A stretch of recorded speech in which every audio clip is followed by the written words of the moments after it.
again. It's time for another week of Prep Football Tonight, sponsored by National Scouting Report. Thanks for watching. I am Brandon Reed. We have a huge night of prep football on Tubetown, as this is our first ever night covering games in both Arkansas and Tennessee, live on Tubetown and the NFHS network. Our Arkansas game tonight features the West Memphis Blue Devils taking on the Blytheville Chickasaws, while our Tennessee game features another Tipton County rivalry as the Covington Chargers take on the Brighton Cardinals. A huge night on Tubetown with two games featuring big non-conference rivals. So how are we able to do this? Well, you've heard the buzz over the last several weeks about a couple of different partnerships that Ritter Communications and Tubetown have established this year. One is with Arkansas State University and their fully decked out ESPN3 mobile production trailer. Number two is our new partnership with the NFHS network, allowing us to send our games live out over the internet and to the world. Our West Memphis versus Blytheville game tonight will be an NFHS exclusive, while the Covington Brighton game will be available on Tubetown Channel 21 in West Tennessee and the NFHS network. Now, with an NFH network subscription, you will be able to watch the Blue Devils and the Chickasaws here tonight live, or you could even watch both of our live games here simultaneously if you wanted to. What you'll need to do is go to nfhsnetwork.com and subscribe now. The subscription is $9.95 a month, but the value goes way beyond that. Not only do you get every Tubetown game all year in Arkansas and Tennessee live, you get the best of prep football all across the country. You can watch college and pro stars of tomorrow in high school today. Live games, replays, hundreds of games each week with your NFHS network subscription.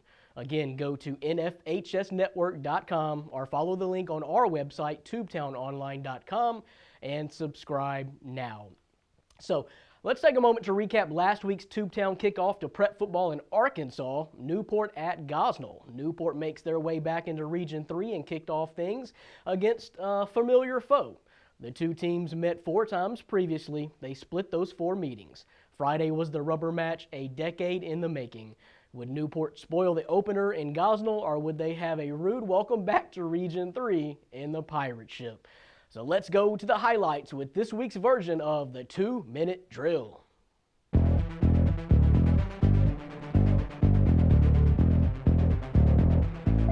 Snap, he does handle it, left side screen play, pass leads him. He's going to cross midfield, and he's going to... Forrester hands it off to Ellis. Ellis has some room, right side, folks, he's gone. It's a reverse play, and Young gets it now. It still goes in motion, left side screen pass. Right, touchdown. He's going to throw again. Over the top, got a man open if he hits him, and he does, and we've got a touchdown Pirates. Trying to break this tie, it's going to be a pass play. Partee to the right side, he's got a man open, and it's a touchdown. Right on the left side, it's a rollout play. Forrester rolling, Forrester passing, hits Neal. He's got room on the right side, jukes up, cuts back middle, and he stops on the door. Handoff. Neal up the gut, it's close. Fumble into the end zone, and Gosnell has... Forrester hands it off to Ellis. Ellis gains some yards near the marker, just short. Neal with him on his left side, dropping back, they're going to go for it. Pass into the end zone, it's incomplete, and it's intercepted. Again, it's a 4th down scenario for Newport. He's going to pass it. Over the middle, the pass is complete. It's a 1st down, if not more. They're down all. Forrester drops back. We're going to have a pass play. Right side hits Cook. Cook drops.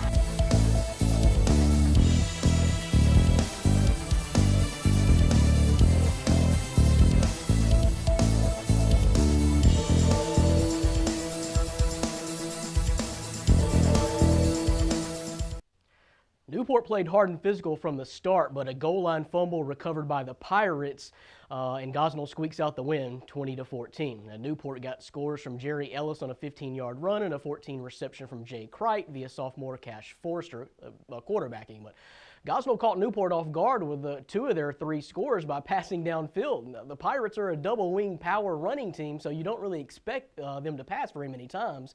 As a matter of fact, junior QB Brandon Partee only threw it 3 times, but 2 of them happened to be for scores of 48 and 31 yards. So the Gosnell Pirates move to 1-0 and will host Osceola tonight in a Mississippi County rivalry game, while Newport will be on the road again against 5A East Greene County Tech. So let's take a time out for a quick message from National Scouting Report. And when we come back, NSR's own Larry Perrin will be here to talk about Newport and Gosnell and our big Tubetown dual broadcast here tonight. Don't go anywhere. 2 games in one night. Let's take a look at some of the area scores results from last week as we send you to the break. This is Prep Football Tonight.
Welcome back to Prep Football Tonight. Now in studio is Larry Perrin of National Scouting Report. And we got our first taste last week of Arkansas prep football right there in one of your stomping grounds. Gosnell Newport came to town. Yep, it was it's good from a historical standpoint to see Newport back playing Gosnell. That used to be a big rivalry, and Arkansas football was live this week, and it was exciting for a bunch of schools. We had a bunch of schools surprise us, and a bunch of schools do what we thought they would do. Yeah. Yeah, we saw some of those scores going into the break. Paragould, how about Paragould? Yeah, I mean, you're going to have that sometimes when you're a 3A school like Rivercrest and you step up and play 5A, which they do again this week against Valley View. Attrition and numbers get you. Where Paragould can keep fresh kids in, and you're limited to the kids you have out there on the field, and most of your kids are playing both ways. So we'll see if Rivercrest can get things corrected this week. I think they are. I've talked to some of their staff this week, and they're confident about what they can do going in against Valley View. Well, staying on Paragould for a moment, Larry, they got a chance to really do big things because they take on Pocahontas this week. That would be huge. Those were basically the best 2 teams in our region out of the state last year when you're talking about Rivercrest and Pocahontas. So 5A Paragould has a chance to do really big things first 2 weeks of the season. Well, you're exactly right. We're going to find out what Paragould's made of. You know, Nettleton beat Pocahontas pretty good the other night. I don't know if Pocahontas had all their cylinders firing at the same time. I think they had a few kids that were injured, but they're getting them back, I believe. And so we'll really see what Paragould's made of this week against a very sound Pocahontas team that's coached by Coach Beatty, and they do a great job up there. So it ought to be an interesting game. Well, last week, I believe it was last week, we talked about some of the up-and-coming teams in the area, and we saw 2 of those last week as well. How about Manila beating Westside, and then how about Truman shutting out Hoxie 34-0? Well, you know, Truman, and I said this before, Truman on offense is as explosive as anybody. They run the double wing, but Gartman is a very unique fella. I mean, he can fly, and if he gets outside, you're not going to catch him. They can put up points on anybody. What surprised me is that they hung the collar on Hoxie. That's rare, and I know Coach Sears and them will get that corrected. Manila, not a surprise to me. I've seen them all summer long. They got speed, they've got size, they're well coached. These boys believe the culture has changed in Manila. It's a football town. And you go there on a Friday night and you see it, you hear it, you feel it with the support that community gives that program. And you've got good players at each level. You know, you've got good senior leadership on that team. You've got juniors like Bryce Carpenter. You've got sophomores like David Keys. You've got guys that are you got a ninth grade program down there that is as good as anybody around. So I'm not as surprised at Manila as much as I'm surprised at Westside for letting it happen. I think Westside is better than that score indicated the other night, and I think they'll get things rolling.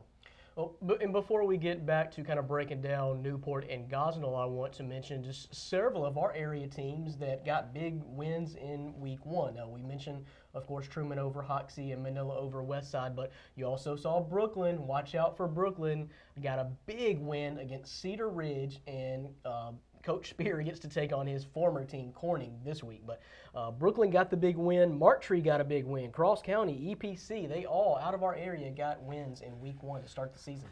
Yeah, Brooklyn took care of business. And, Dallin O'Donohue had a huge game this week. And the offensive line played very well for Brooklyn. The defense did very well for Brooklyn. Reed Lane made a bunch of tackles back there defensively.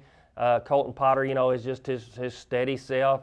Devin Sloan, the big defensive end from Brooklyn, just was a menace all night. So Brooklyn is we'll see again. We'll know a little bit more about them as they play Corning. Corning may not be able to handle Brooklyn's speed.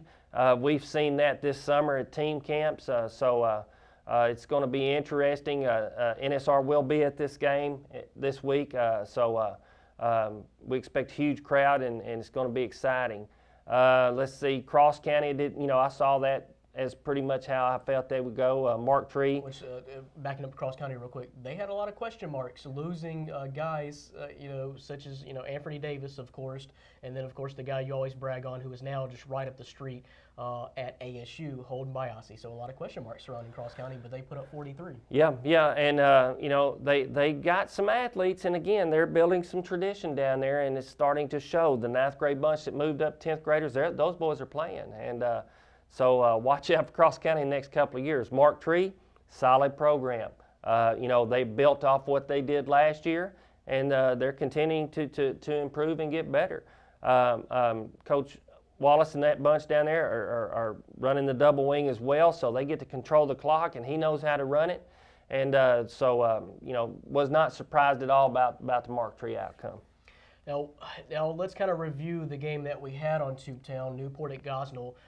Newport, like I've said before, they're moving back into our region, so they're going to be playing a lot of our Region 3 teams in the area. I didn't know a whole lot what to expect, but we expected a physical game. And I got to tell you, Larry, Newport had their chances. I saw three different things play out and basically result in a Gosnell win. Newport had a huge fumble on the goal line, and that could have been the go-ahead score, could have been the win right there. Number two, Gosnell, is double wing. That was, what Coach Barbary was going to plan on doing going into the season, and power run, drive it down your throat, as he says. But two of the biggest plays were big pass plays. Brandon Partee threw it 3 times. 2 of them were touchdowns. Right. One of the great thing about the double wing, again, this is just my philosophy, and I've coached this for years, but is it sets up the ability to pull people in, to get 10 in the box, and if you do that, you see that, you recognize it, then you can hit somebody over the top for big gain. Just like on the toss pass, you can get somebody outside and hit them and get behind them.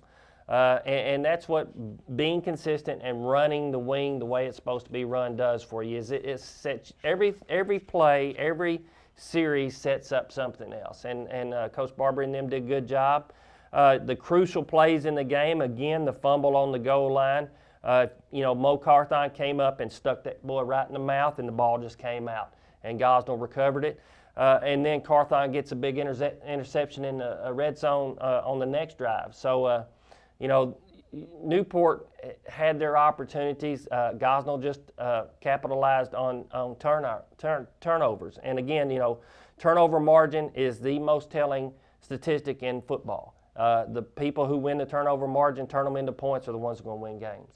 Well, I enjoyed the game thoroughly because it really was like a big physical 4A dogfight, even though Newport moves back into our area, moving down to the 3A3. But this was like a big-time heavyweight 4A fight, and just a good game. And if Gosnell can get that kind of precision passing all season long, they're going to be dangerous, because if you do expect them to run at 95% of the time and they pop that long one on you, one of them was about 50 yards, one of them was about 40 yards, and they're going to be very dangerous. Yep, it's just the nature of the offense. You never know what they're going to do. They're going to run up against some athletes a little bit different caliber this week with Osceola. Osceola's got a lot of speed in the secondary, and Osceola plays man-to-man. So I don't think they'll get beat on the deep pass because of the man-to-man. They're watching their keys coming off the line of scrimmage. But it's going to open up some other things for them. The runs, traditionally are going to hit some big runs because the corners and safeties are maybe bailing on a receiver. So, it'll be a different kind of ball game. But again, you never know what you're going to get out of Osceola now that they're running a two-package system with the wishbone, which is Osceola's bread and butter for years. And now they've gone to spread, and DJ Fly's throwing the ball around. So it ought to be a great game. And again, this is one of those rivalry games that these kids' parents played against each other, and their parents played against each other. And and it means something to Mississippi County. Who wants to wear the crown in Mississippi County over there? And so these kids are going to play hard. This is a tradition-rich game from old conference rivals. Well, speaking of wearing the Mississippi County crown, we're going to keep an eye on that game tonight. But also next week, we will be back in Gosnell for another big Mississippi County throwdown. Rivercrest and Gosnell, who 2 years ago was on Tubetown and played to a 29-29 all draw. So we look for that to be a great game as well. So, but let's stay right here. This week are one of our big games. There are two games this week from Tubetown. The Arkansas game is West Memphis at Blytheville. I know you're looking forward to this one. Big-time challenge for the Chickasaws here tonight. Yeah, West Memphis went down, took care of business with Forest City. Forest City's a very good team. Forest City's in a conference with Blytheville. Forest City's loaded with athletes, and they kind of manhandled them a little bit. I'm not as familiar with West Memphis this year as I was last year, but they've got some guys coming up that can flat play. And I know coach's staff down there, Coach Elmore and them do a great job, and they're going to have their guys prepared. Blytheville, they went out and took care of business against Osceola like we figured they would when you're talking about jumping up 2 classifications. The starters for Blytheville got a little second half rest, and some of the young guys got to get in there and get some action and get some plays, which is going to help for the future. Coach Fisher wants to do that as much as possible to get those younger guys some experience. But this is going to be a different kind of ball game now. Now Blytheville's stepping up in class and playing a team that matches them athletically, that matches them size-wise. So it again is a renewed rivalry. This rivalry I played in myself. So it means a lot to both communities, 60 miles down the road from each other. There's still going to be people in the stands that know one another from years past. So it's going to be quite interesting to see how it turns out. Blytheville just better get ready to get hit and get hit often, and see how they respond to it. Big 6A foe here tonight in Blytheville with West Memphis. And this is going to be a treat for the fans at home because you have 2 really good running backs on both of these teams with, of course, D'Amico Clark of Blytheville. But West Memphis has a guy, and I saw some of the highlights on one of the Memphis news channels last week, named Martavius Thomas, number 21 for West Memphis, ran all over Forest City. So look for these 2 guys to provide some fireworks here tonight. Yeah, but what makes Blytheville running back so good is that offensive line. They got guys like Larry Clark up there, who's 6'4", 280 pounds. Already got offers from Kansas and stuff like that. And that whole line is solid. And Coach Fisher and them call a good game plan. And DJ Moore, quarterback back there, is a good game manager. He does not lose games. He handles the ball well. He protects the ball, and he makes good decisions. So all of the system sets up to allow the running backs to have a big game. So look forward to that here tonight. NFHS Network exclusive on Tubetown tonight will be the West Memphis-Blytheville game. Again, check out nfhsnetwork.com and see how you can subscribe and watch that game live, or go to our website, tubetownonline.com, and follow the link provided there as well. But going to be a good one. And our other game of the night is going to be on Tubetown in Tennessee, Channel 11, but also on the NFHS Network is another big Tipton County rivalry game. Again, we said in the preseason show, we're going to see that Tipton County all shake out and all those rivalry games play out on Tubetown this year. Tonight is going to be Covington at Brighton. Both teams come in 2-1, and both teams have had tests so far, and these two teams are really the cream of the crop there, along with Mumford in Tipton County. Yeah, you just, you know, this is my first time this year to really look at Brighton. You know, last year we saw them, and they have had good athletes. They had speed. Wasn't really familiar with them this year until I got in studying a little bit. They've got some playmakers. You know, but we know a little bit about Covington, and Covington defensively is very stingy. They play good, hard football. They shut down a Mumford team who has been on a roll since then. So Mumford team at 5A when Covington is 3A. Yep, and they just totally stymied them that night. And now, granted, it was hot, it was muggy, but they won the turnover battle that night. And if they can cause turnovers again against Brighton, you know, they're going to be in a good position. This team is a defensive-driven football team, and they're very good. They've got a lot of speed on defense. They've got some good size on the defensive line. And schematically, they just line up and hit you in the mouth. Well, Covington's only loss is to Bolivar Central, and they were the number 2 team in the 3A in the state, not in the region, in the state. So, and they played them fairly well. Yeah, Bolivar, you know, a lot of teams are going to lose to Bolivar Central. And they will lose to them throughout the playoffs too. You know, so losing to them is not going to hurt you in conference, because it's non-conference game. So you learn from it and you move on. You know, I'm really impressed with this little Covington group here. I think they're a good ball club. I look for them to make a pretty good run, considering we knew that they had a freshman quarterback last year, but didn't seem to phase them at all. They finished 9-3, went undefeated in conference play, and looked to be right back there again as well. Because, like you said, week 1 against Mumford, to physically be able to handle a 5A team as powerful as Mumford and win that game in a dogfight, 13-6, was very impressive. Yeah. Brighton, on the other hand, is just impressive. Their only loss of the season came to Dyer County, which was another top-ranked team in the state, and they just barely dropped that one. Yeah, you know, you go up against the Choctaws and you hold your own against them in a hostile environment, then you've played pretty good football. Again, I'm really interested to see what Brighton has this year. I haven't had a chance to really look at their athletes, so this is going to be fun for me to be able to see what kind of athletes they've got over there, because traditionally they're going to have 2 or 3 kids that can play. And so it's going to be a good ball game. Weather ought to be good. You know, it's shaking out pretty good today, so it's supposed to be a little cooler tonight. So who knows how it's going to turn out. But again, if I had to make a prediction, you know, just based on my knowledge of it, you know, I'd have to give Covington the nod because of their defense.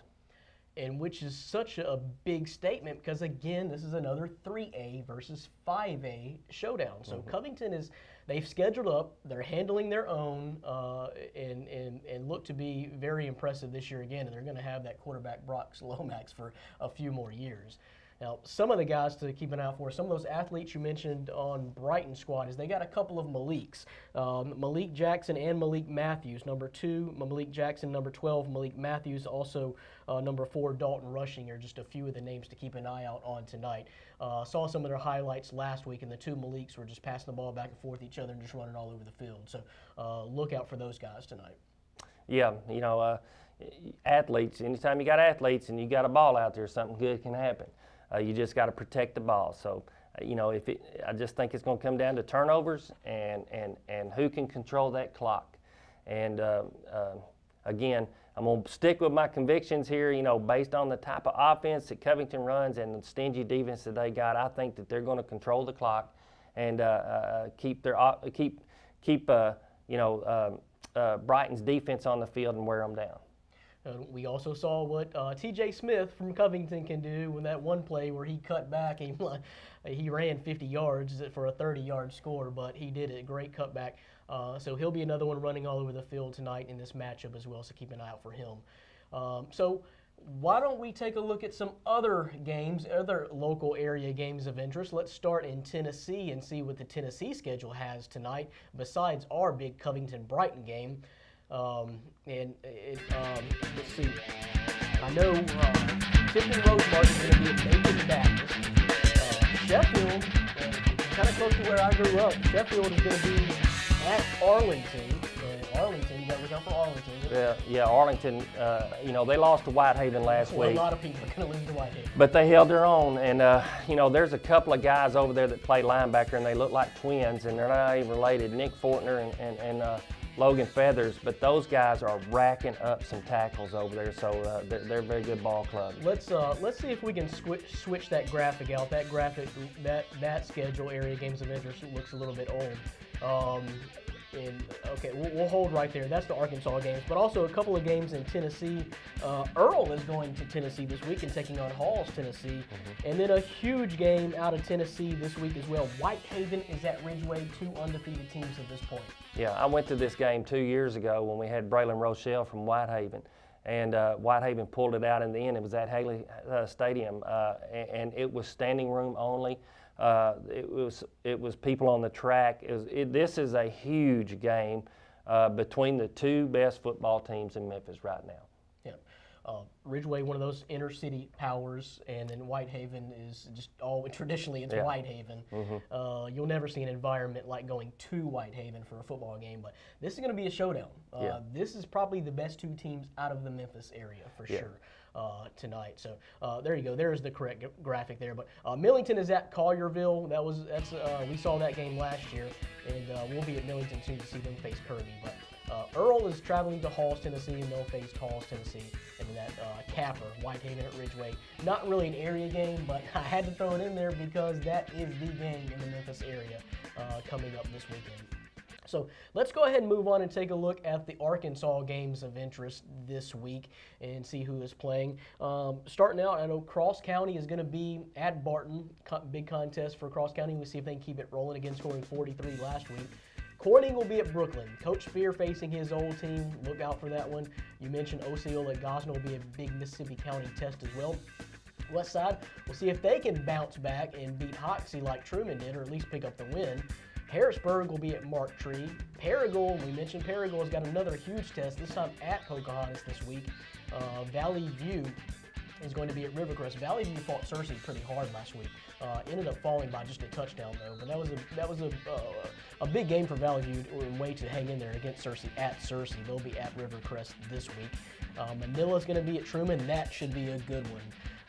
And EPC will be at Walnut Ridge this week. So out of those games, Larry, there's a lot to look forward to out of Arkansas tonight. Not only the game we're going to be at, West Memphis Blytheville, but that whole slate of games. Yeah, that Manila-Truman game is going to be exciting. It's going to be a great contest. The Valley View Rivercrest game should be interesting.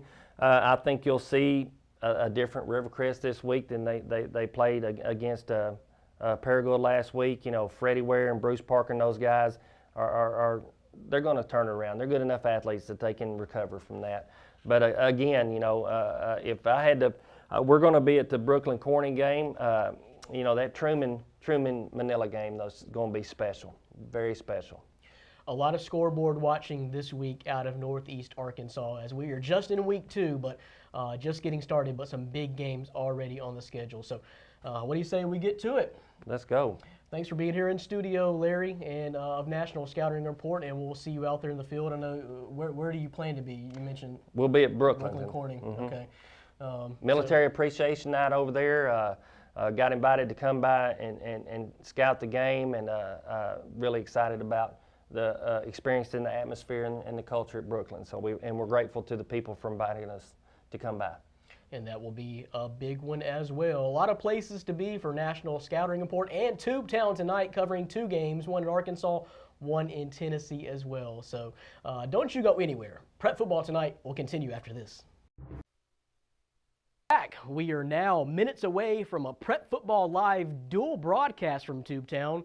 We have crews in Blytheville for the Chickasaws game against West Memphis and in Brighton for a Tipton County rivalry game with Covington. West Memphis and Blytheville started off the season with big wins last week. Coach Ben Fisher and his Chickasaws will look to send the Blue Devil bus home unhappy by giving the 6A foe when they kick it their off. first loss. We are live on Tubetown here in Brighton. Chad Gatlin alongside Cade Carlton for Prep Football. Covington versus Brighton, an inter-county rivalry game. We've seen Covington once pull out a win against Munford. They're getting ready to kick off to the Brighton Cardinals. Cade, we're looking forward to a good one tonight. Yeah, it should be a good one. 2 high-potent offenses going at each other tonight here in Tipton County, so looking forward to this one. Covington mostly a running team, whereas Brighton likes to throw the ball around a little more with their quarterback, Malik Jackson. And the kick is off. The game is underway. It's a short kick taken by the up man. And he has the ball knocked loose. It's a fumble on the field. Covington says they have it. Covington does indeed recover the fumble on the kickoff return. Kicked short. The return man has the ball knocked loose. And then Covington is able to recover the fumble. Boy, and he never tucked it down either. He had it out straight in front of him, and Covington was able to come in and strip it away. Great defensive play on the kickoff by Covington, and now they're in great field position to start off this ball game. Absolutely. We'll see quarterback Brock Lomax here, the star sophomore. He hands the ball off, and it's a halfback throw to number 5, Ish Jones. He's got the 10, he's at the 5, and touchdown, Covington. Wow. It looked like he may have been down at the 1, but they ruled it a touchdown. Wow. On a little trickeration by Covington on the first play of the game. Coach Marty Wheeler's had something, a trick play out of his playbook right off the bat, and Covington, just like that, kicks it off, and within 5 seconds has 6 points on the board. Brock Lomax handed the ball off to T.J. Smith. T.J. Smith pulled up and threw it to Ish Jones, who normally backs up T.J. Smith at the running back position, and he runs in for the touchdown, able to drag a man with him until he gets across the line. The extra point is up and good, and now Covington takes a 7-0 lead, 16 seconds off of the clock into this game. Brighton versus Covington. You're watching Prep Football on Tubetown. Homer Skelton has been selling vehicles in the Mid-South for over 50 years. In those 50-plus years, the one constant that has never changed is that the customer is always right. Homer Skelton Ford in Millington believes in taking care of the customer during and after the sale. Every day, we go above and beyond to make sure our customers are completely satisfied. I only buy my truck for my papa, and you can too. Stop by and see Homer Skelton Ford in Millington today.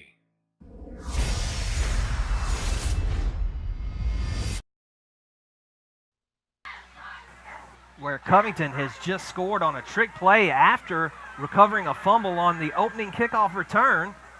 And they lead the game 7-0 and set up to kick off again to Brighton. Interested to see how this Brighton offense responds after being down early 7-0 in this next possession.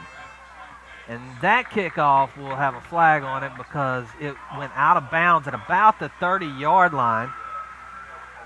And that'll give Brighton decent field position to start, not as good as what Covington started with. Right. Well, bad kickoff. First kickoff, really good kickoff, goes to about the 20-yard line. That one not so great. And now Brighton, just like that, is set up with good field position to start off their first offensive possession. And you got to wonder how they will respond. They were looking a little dejected Yeah. after they came out because they had the fumble and then the first play run in for a touchdown. You're hoping to get on the field with the score knotted at 0-0, and now you're on the field down 7-0. Malik Jackson has 4 receivers. He takes the snap and hands it off. And for a gain of about 6 inches, Well, he tried Andrew Brooks. He tried to go through that B gap, and boy, the defense was right there to meet him. Not a gain of maybe 1. Good job by the defense there. Jackson will take the snap, screen pass out to the left. Malik Matthews picks up the first down and a little bit more down to midfield, and there's a flag on the play late. There is a penalty flag.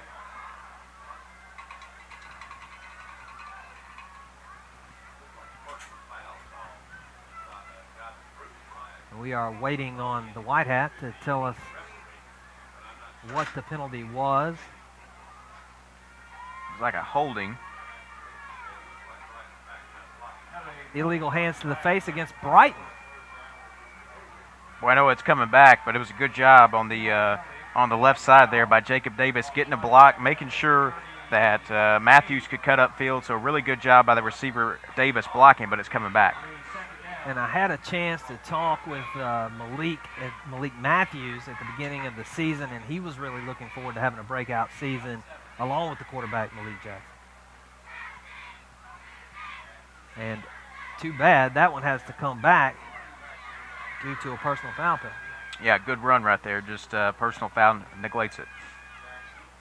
Hands it off to Matthews. Matthews gets a block and hits the outside. He's into the secondary and keeps going, and he is dragged out of bounds at about the 38-yard line. And the Cardinals march right into Charger territory after the penalty. Boy, that was a good job by the right tackle because the defense read it perfectly. That defensive end was crashing in, but the right tackle was able to meet him. And just like that, good field position for Brighton here.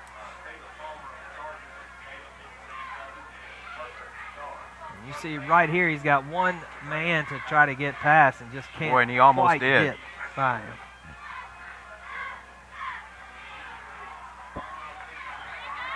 Now it's another handoff. This time, Lance West hits the left side and has a good gain. Down to about the 23-yard line. Going to be about a yard short of the first down, it looks like. Boy, they ran a little misdirection there, and Malik Jackson really sold it with the fake. Well, they will have the first down. Yeah, caught the defense off guard, and boy, good play right there by Brighton and the quarterback, Malik Jackson. 27-yard line, excuse me, is what I had meant to say. But they're actually at the 25 now.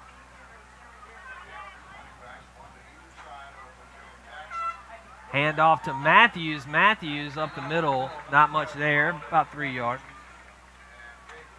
Try to go with a little same kind of misdirection play right there, but this time Covington was able to read it. Good job by the boys up front for Covington to read that, and only maybe about a yard gain on the play.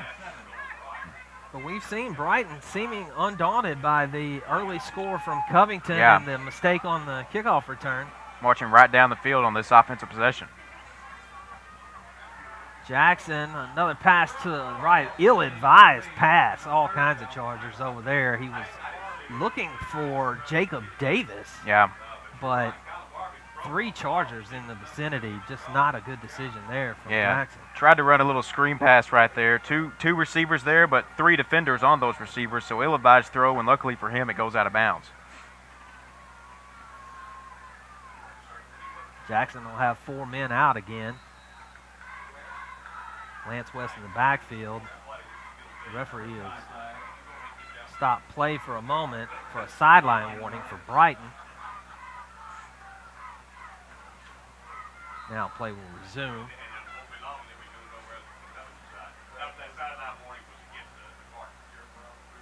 Jackson looks to get the play from the sideline. Lets his running back and receivers know what the call is.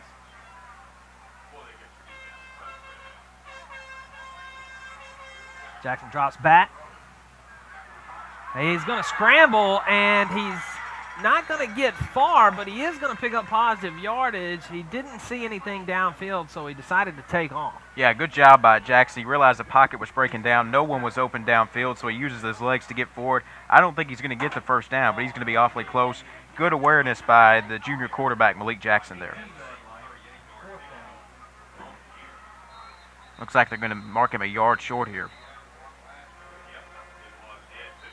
And the referee is halting play again now. Not exactly sure what the situation is, but they're conferencing around the line of scrimmage. As you see the replay there. And you saw the replay. It took 2 guys to drag him down, and even then they still had trouble with it. good run by Malik Jackson right there. He is a very talented quarterback. Yes. He's talented with his legs and with his arm. And we haven't seen him go downfield yet with the throw, but he can do that as well. 2 men in the backfield this time. Hands it off to Malik Matthews. Malik Matthews around the right side and out at about the 4-yard line. And that's the same play they ran a minute ago. Yeah. Well, and that's a good play call right there. You send your speed receiver, the senior Malik Matthews, across and takes a sweep to the right side of the field. And, boy, for about 5 or 10 yards right there, he had nothing but green in front of him. Good play call right there. That little bit of counter that seems to throw Covington's defense off. Yeah. Same formation now for Brighton. Joe fumbled snap. Jackson's able to recover, but he's sacked immediately. Boy, and that was a good pass rush right there by the Covington Chargers up front, led by Jamal Mason, who was the first to tackle the quarterback. A really, really good pass rush after the fumble, and you see he had no chance right there. Absolutely. He did the smart thing, though, and covered up the ball and just took the hit instead of trying to make something out of nothing there.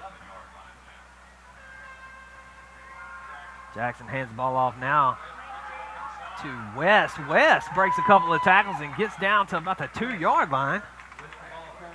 Boy, the Covington defense, not only have they been fooled by the misdirection all night, but they've struggled to tackle. I mean, Brighton is breaking tackles left and right. Covington is yet to wrap up and make a tackle.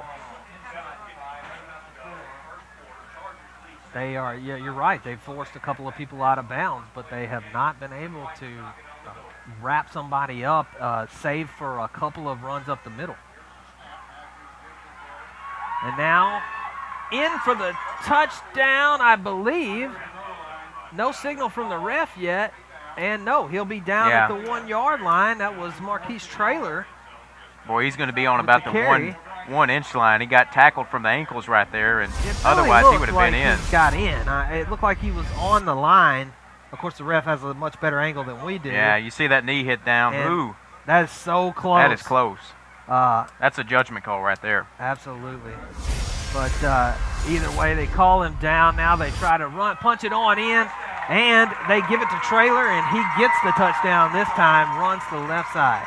Boy, the running game from Brighton just completely destroyed the Covington defense, all offensive possession. The misdirections just couldn't be read. They can't read those counters. Yeah, they cannot read them. They line up two backs to either side of the quarterback, and boy, you throw the Covington defense right off.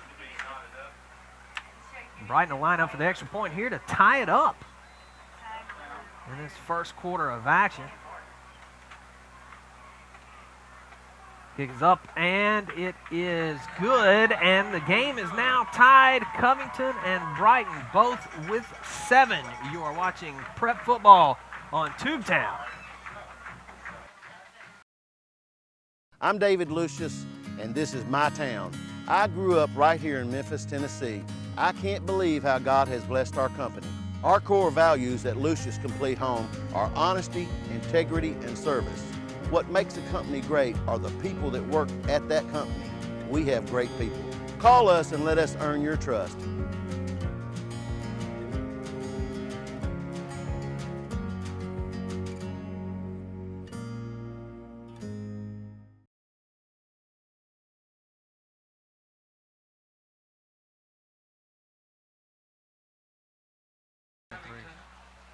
$60 minus 23, 37. So 437. And we're back now. Brighton just scoring. 4 minutes, 37-second drive there. 65 yards for the score by Marquise Traylor. Brighton will kick off to Covington now. When you asked the question if they would be fazed by that opening offensive or opening kickoff, and I think we found the answer. No. Brighton's kicker puts it in the end zone for a touchback. Covington will get the ball at the 25-yard line. The 20-yard line, excuse me. This is high school, not college, Chad. One day removed from college.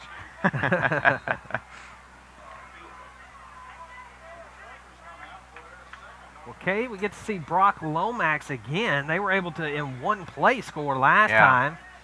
See what they bring this time. 2 men in the backfield, a man in motion. Hands the ball off. And T.J. Smith has nowhere to go. Yeah. Looks at a couple of options. He may have gotten a yard and a half on that one. Boy, a tale of two different defenses. Like 3 yards. Tell of two different defenses right there, because they try to run a little counter there, but Brighton reads it perfectly and is able to wrap him up after a gain of only 1.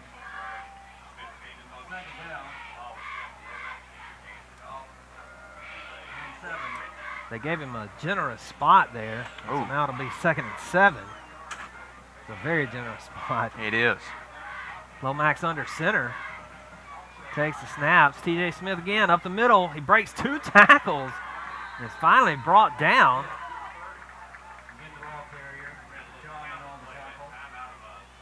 Cameron John on the tackle there. Boy, that was a good job up front. Watch That was this. 1, 2, and then gets tackled. That was Drew Tisdale who initially hit him and kind of slowed his progress down. So a good job up front by him getting off his block, slowing his progress down, and only about a 3-yard gain right there.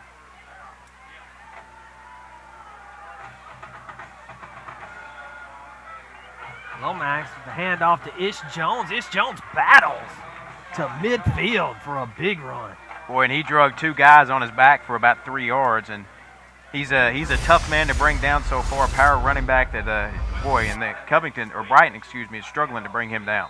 Ish Jones already with a touchdown in the game from star running back T.J. Smith, although you could call Ish Jones a star too. He shares in the carries a lot, and also you've seen can receive the ball as well. Handoff up the middle, breaks a tackle and gets out. First down, Covington for Keyshawn Gant. That was a good run by Gant too, because at about 2 yards past the line of scrimmage, he initially felt contact, was able to power through the contact, keep the run alive, and get a first down. Gant, the 3rd man to get a carry for Covington. And we're still in the first quarter. Lomax will be under center. T.J. Smith's deep in the backfield. He wanted to hand off to Gant again. The play was blown dead. There was movement on front on both sides, so. False start on Covington. That'll back it up 5 yards, and we'll play it again. Well, both offenses haven't had trouble moving the ball down the field in their opening possessions tonight. No, it's not been a defensive show, that's for sure. Yeah. Other than the special teams play by Covington, it's really been all offense. Covington breaks the huddle. Lomax drops back in the shotgun. Sends Ish Jones out wide to the right. Covington has to call a timeout. Boy, Lomax was not happy about that timeout at all. I think they were getting close to that delay of game, and the coach didn't want to chance it. Yeah, you saw Lomax just kind of get frustrated in the backfield there. I think you were right. I think they were about 4 seconds away from that delay of game, so had to call a timeout in order to avoid another 5-yard penalty. Yeah, now we've seen Covington. They, of course, had the great win against Munford at the very end of the game. Munford had a chance to win, but was not able to get it in a very poorly officiated game. Yeah. But Covington able to get that win over Munford in their first game. But last week, a disappointing loss to Bolivar. Yeah. We saw the stat flash across here already on this drive. 3 first downs for Covington. So moving the ball down the field has not been a problem so far for Covington. Brighton had a disappointing loss to Dyer County, but came back last week with a good win over Southwind, looking to continue that momentum tonight. Lomax out of the shotgun. He's going to throw. He's got a man, but he can't hang on to it. Andrew Owens, wide open and flat. Boy, it's a good throw. Hang on to it. It was a good throw. Owens turned around at the right time, threw it right to him, and just went between his hands. And, boy, it's a shame because he would have been up near that first down mark if he doesn't drop it. And now they'll go back in the huddle as Lomax looks for the call from the sideline. A little bit slower pace than we saw out of Covington in the beginning. We didn't see a lot of huddles in the beginning of this drive. Now they're huddling. Fakes the handoff and then hands it off to, who was that? Gant? Keyshawn Gant. That was a good block on the edge He by. fakes the handoff to Smith there, and then Gant takes it out to the right. Boy, and that was a good block on the edge by the lineman Austin Rose. Just essentially drove his defender out of bounds, opened up space, and good blocking up front, even better run. Cade, it's hard to defend against a team that has 3 viable guys that can make carries that are all on the field at the same time. Yeah, you don't know who they're going to hand it off to, and even when you do, it doesn't help much. This one goes to T.J. Smith. He was nearly caught in the backfield, but able to get past it, and then breaks it to the outside and able to pick up a healthy amount of yardage. Almost to the first down marker. Looks like he's going to be about a yard short. Well, the Robert Curry gave him chase there, but you see on this replay, he just beats him with his speed, gets out on the edge, gets past the first down marker by about 5 yards before he's able to take him down. He's nearly tripped up the backfield on that one, but able to keep his eyes downfield and make something happen. Lomax hands it off now. That's Smith. Smith was actually able to get a few yards out of that. Just a little ground and pound up the A-gap, just trying to get forward for those 2 yards, and they did. They give him the first down. Conservative play call right there, but you get the first down, new set of downs, and you're 10 yards away from the end zone. And this is what Marty Wheeler's about, the Covington coach. He wants to pound the ball and wear you down. Yeah.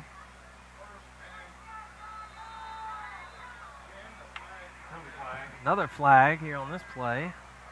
Looks like it's going to be a false start penalty. No, it's an encroachment penalty against Brighton. That'll give Covington a 1st and 5 as they march toward the red zone trying to score again. Boy, it'd be big for Covington to score again. Road team goes up early on Brighton, 14-7, and boy, the way they've been moving the ball all night, the way Brighton has defended it so far, there's no signs this offense is going to slow down anytime soon. No, and it could be a high-scoring affair both ways. Yes. Lomax hands it off to Smith. Smith on the left, met by a bunch of Cardinals there, maybe a yard on the carry. Good push up front by Brighton. It looked like leading the charge in there was number 96. That was Tolliver, the junior defensive lineman. So a good push up front. Only goes for maybe a few yards right there, and that was one of the first runs Brighton has defended well all night. It really was, and it may have been more of a result of Smith not picking the right block to follow. Men in tight, toss back now.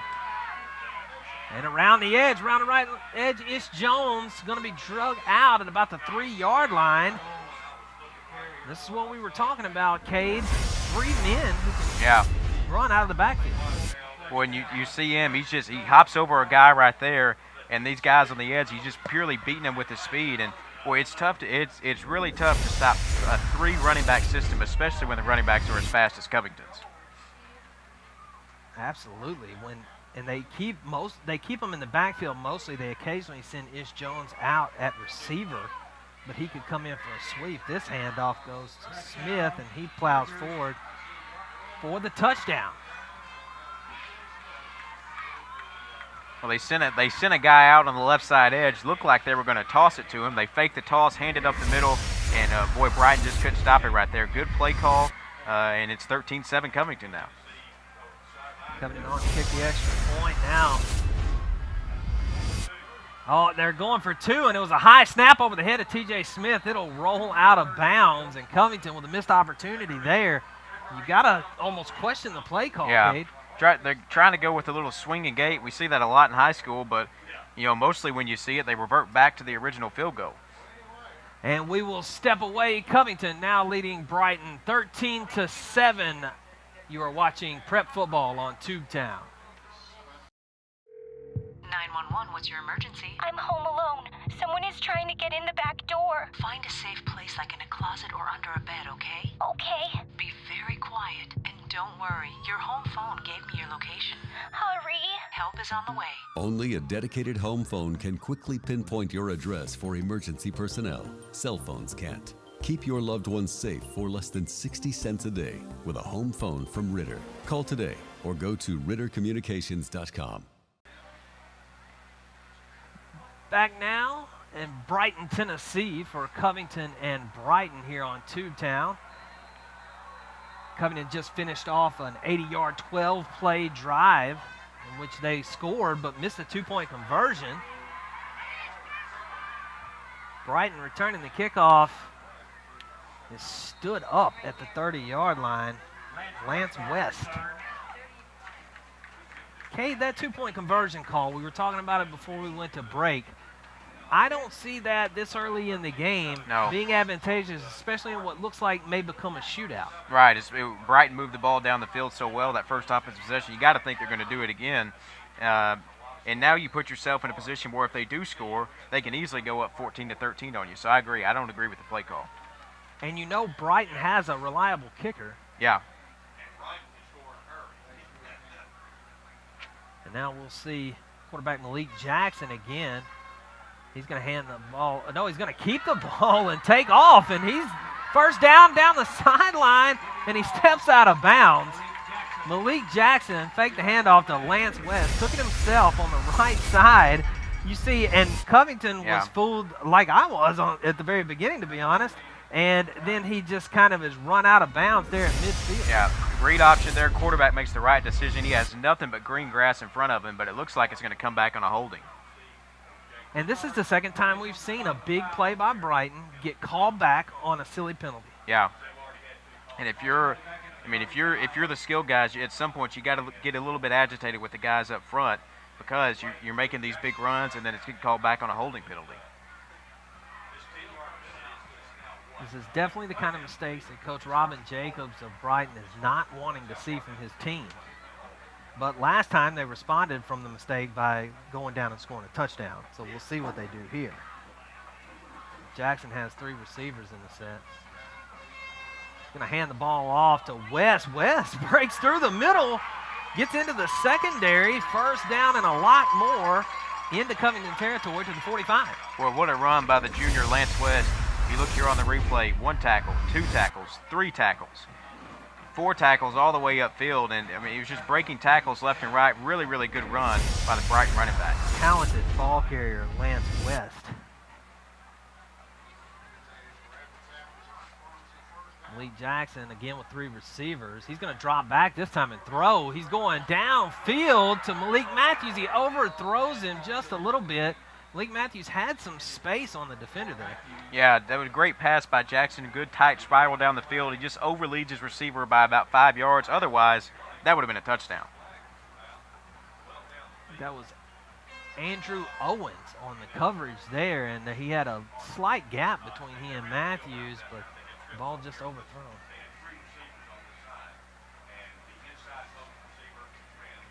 And now the play, call back on another penalty.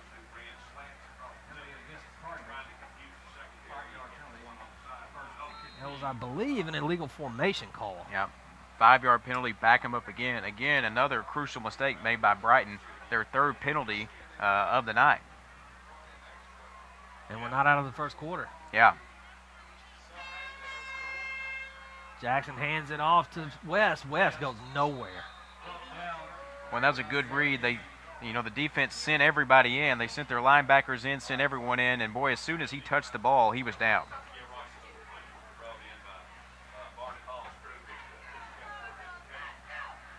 Now we're kind of seeing Brighton do what Covington did on the last series, which is take a lot longer to get the play call in on offense. They are certainly slowing it down a bit, not going into the huddle. Back to pass is Jackson, and he throws but cannot hit his man there, Aaron Alston. Now Brighton going to be in a 3rd and long situation. Boy, that was he's scrambling for his life in the pocket, then has to throw on the run into a tight space, so a really tough pass to make. And now we'll see what they can do on 3rd down and 14. He did have the man, but he just led him a little too much. Of course, it would still been a 3rd and long. He's going to drop back to pass again. Going to throw the quick pass out to Malik Matthews. unsuccessful there. It comes right off the hands of Matthews. Yeah. That's the catch you got to make. Well, it comes right off the hands of him, but even if it doesn't, he's still going to be tackled. I'm not sure I agree going with the screen pass on 3rd down and 14. I don't know if they thought they could catch him off guard with that, but Jackson certainly has the arm to go downfield. Yeah. Now we'll see our first punt of the night.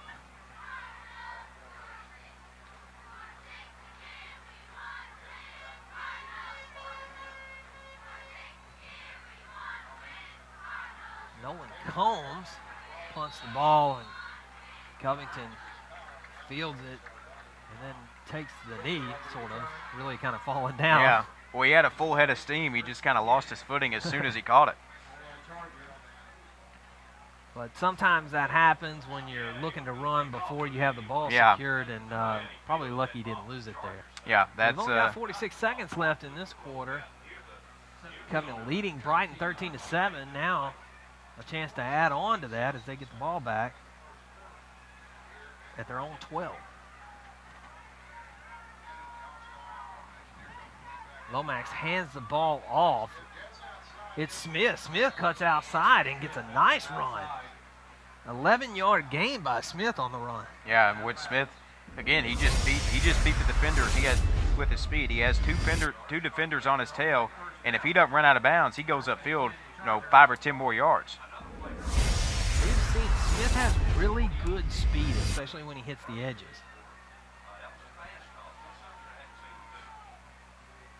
Lomax under center now. Hand off again. That goes nowhere. That's a loss of yardage for Ish Jones. When Brighton read it well that time, they sent a guy lined up in the tight end slot across, tried to sweep him across to the right side of the field, and Brighton read it perfectly. Good coverage right there by Brighton. Brighton linemen starting to key in on what Covington is doing in the run game. Covington not able to be as successful as they were in the early going. Looks like this quarter is going to run out now. And we'll go to the break. Covington leading Brighton in Brighton 13-7 on Prep Football on Tubetown. Homer Skelton has been selling vehicles in the Mid-South for over 50 years. In those 50-plus years, the one constant that has never changed is that the customer is always right. Homer Skelton Ford in Millington believes in taking care of the customer during and after the sale. Every day, we go above and beyond to make sure our customers are completely satisfied. I only buy my truck for my papa, and you can too. Stop by and see Homer Skelton Ford in Millington today. Oh, yeah. And we are back here in Brighton. Covington leading 13-7. They've got the ball right now as we switch ends of the field for the second quarter. And the clock, not quite set yet. I saw the clock running and started to be alarmed, but it has not hit the 12-minute mark yet. We'll see if Covington can reestablish the run here. Brighton kind of, the last 50 seconds or so of the first quarter of play, they kind of been able to, stop the run. But we'll see if Covington can reestablish it, switching sides of the field to start the second quarter. Covington and their sophomore quarterback, Brock Lomax, who plays well beyond his age at the position. He can throw the ball. He's not asked to a lot in this Marty Wheeler offense, but he can throw the ball.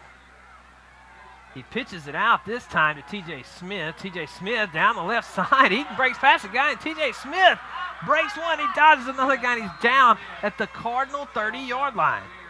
I guess they answered my question right there. They reestablished the run. They pitch it out to the left side edge. And, boy, that's something Brighton has not been able to do all night is, cover that outside edge.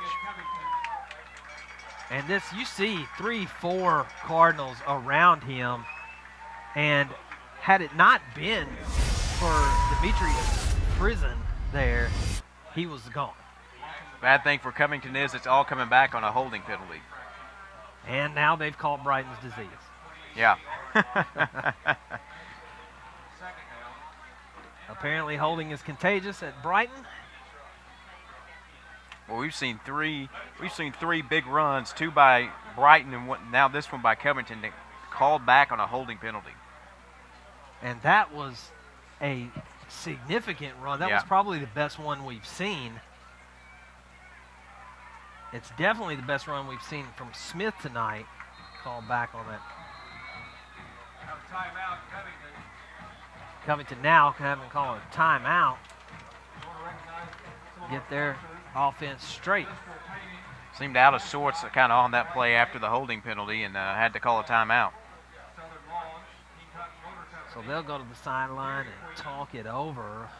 Brighton, like I said, coming off a good win against Southwind. Southwind, not a bad team in the region for Brighton, and they're able to get the win over them. And this game, not a region game for either team. Of course, Covington's 3A and Brighton is 5A, but it's definitely for pride, the two schools being right down the street from each other.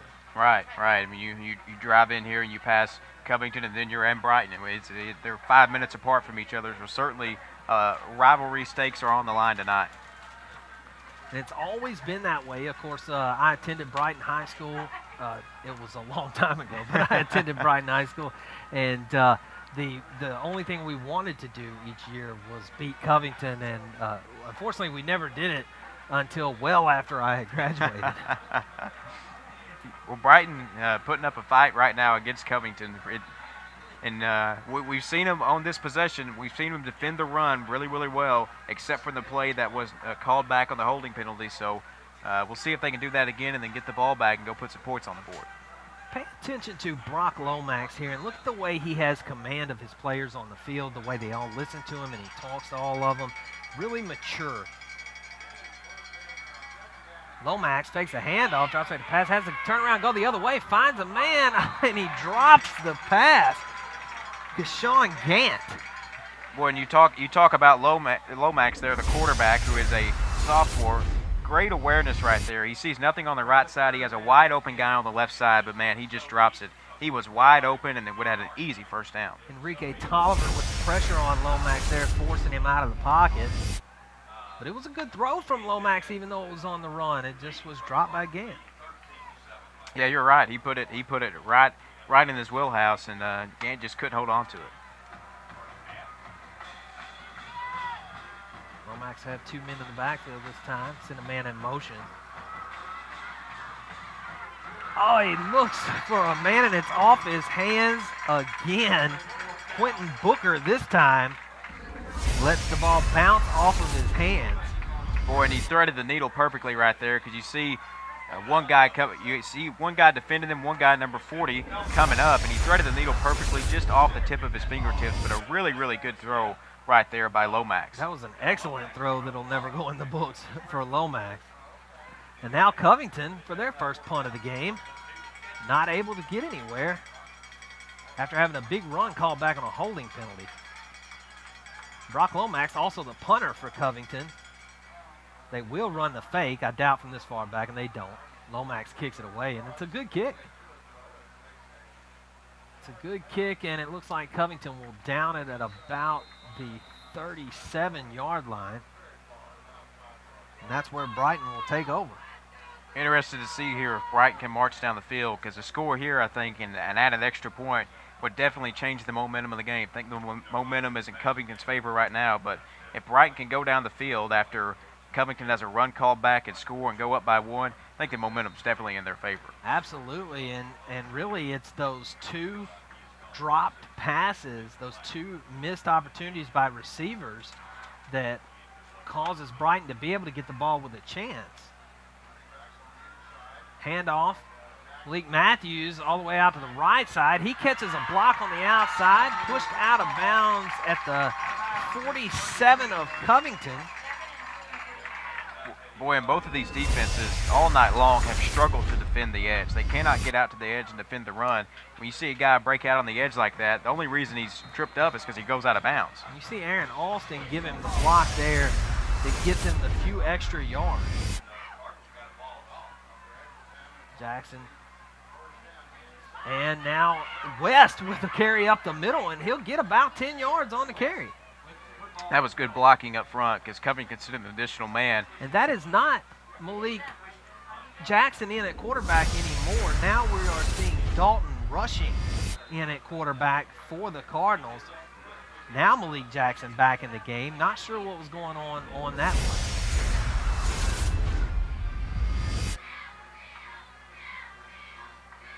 Rushing takes the snap again. He's in the game. He takes the snap again.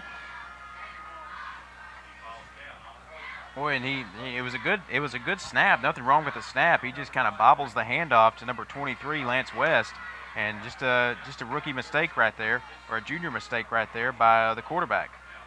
I thought I had seen Malik Jackson come back onto the field, but he has not returned.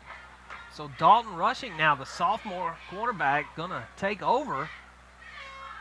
He takes the snap, hands it off, and breaking free down to the 30-yard line is Malik Matthews. And that was a good job by the sophomore Dalton Rushing right there. He sold the fake really well. You see him right there, fakes it, runs to the left, and a really good job of selling the fake. Even better job of getting upfield by Malik Matthews. It's a first down Cardinals.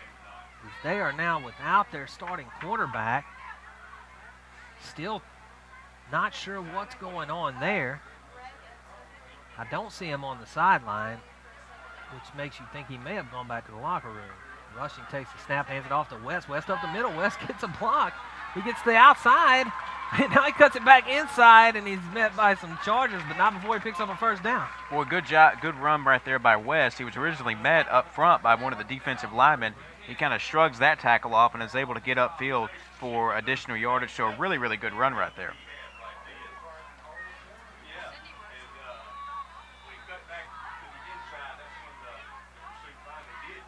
Now, Brighton in the red zone, looking to take the lead in this game if they can get a score and an extra point.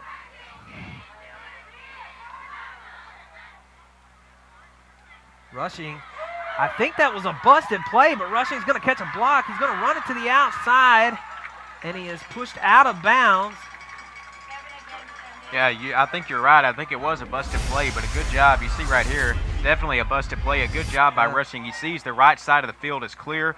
He takes advantage of it, and just like that, they're within about 7 yards of a score. It looked like he expected West to take the handoff. If not, it was a very good read and convincing, but it looked like he expected West to take the handoff, but once he realized that West wasn't taking the handoff, he took off and made something good out of it. First and goal now for the Cardinals as they look to tie this game up. West and Matthews both in the backfield with Rushing. Two receivers. Hand off to West. West goes around the left side. He's in the backfield. Dropped. That Marvin was really, Norfolk. Yeah, that was really good coverage right there by Norfolk. He read it perfectly on the left side edge, was able to come up and knock it down. Really, really good read right there.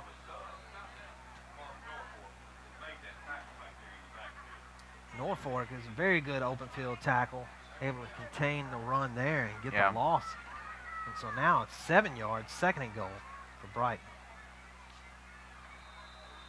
And low snap, but the play is blown dead.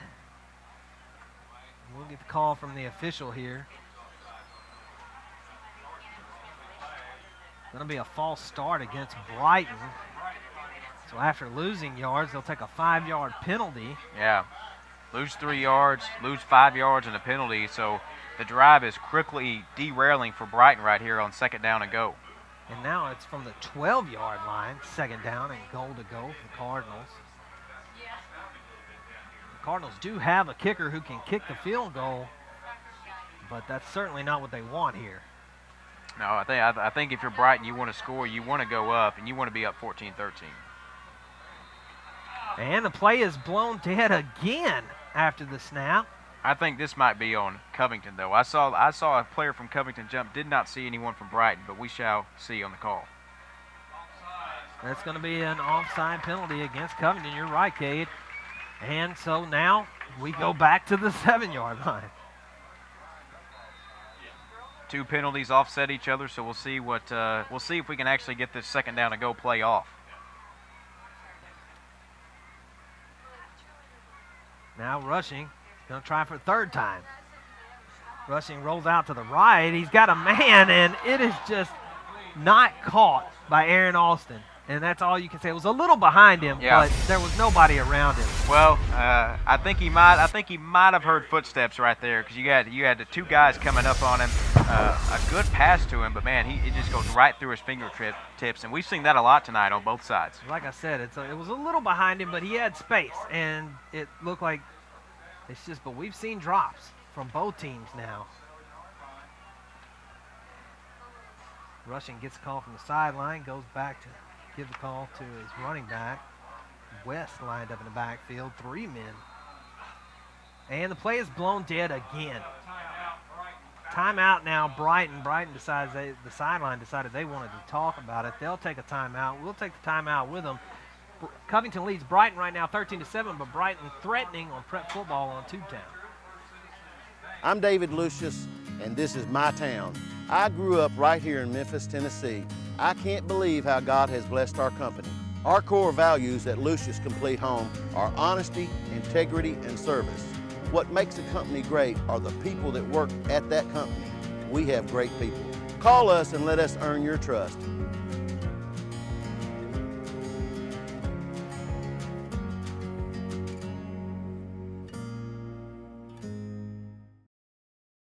Back now in Brighton, Tennessee, where Brighton is threatening to tie the game up. It's 3rd and goal now from the 7-yard line.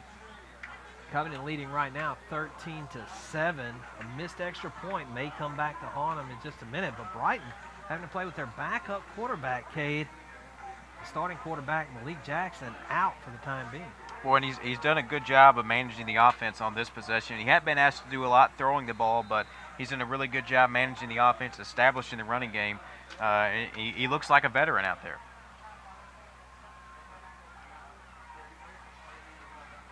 Just a sophomore. Of course, Brock Lomax is a sophomore, and we see how good he does on the other side.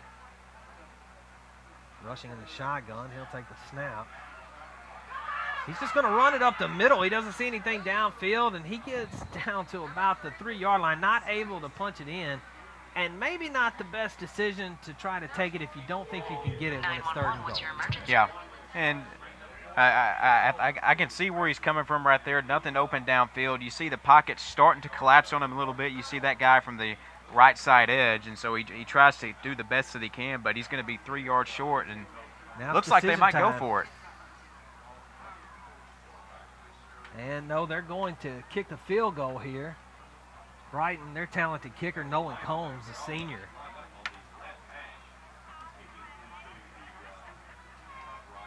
And the kick is up. And the kick is no good. No good. And so Brighton comes away with nothing after driving into Covington territory. Yeah. Penalties hurt them on that one. And then the missed field goal from the usually reliable kicker. Well, and that's got to be devastating to Brighton. You go all the way down the field, get the ball down here about the 30, go all the way down the field, and you're 3 yards out, and you miss the field goal. That's got to be devastating. We'll see how their defense responds. You can't afford to give Covington a score before we go into the break. No, that would certainly change the complexion of the game if Covington was able to take a 2-score lead here. We've seen Brighton doing better against the run on the last drive. We'll see what they can do here. They'll almost certainly try to run the ball. Play is blown dead again at the line.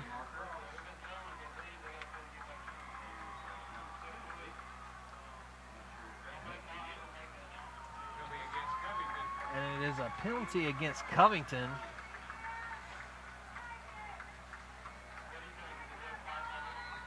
Now we will start off again. It's a 5-yard penalty, and Covington will take the ball from the 5-yard line. Boy, we've seen a lot of penalties in this one tonight. Brock Lomax under center. Sends a man to the left. Hands the ball off to T.J. Smith. T.J. Smith up the middle, gets a couple. That was a good job by the Brighton defense right there, led by Ethan Reeves on the defensive line. Read the play perfectly. Smith wasn't going anywhere, and now it's going to be 1st down or 2nd down and maybe about 9.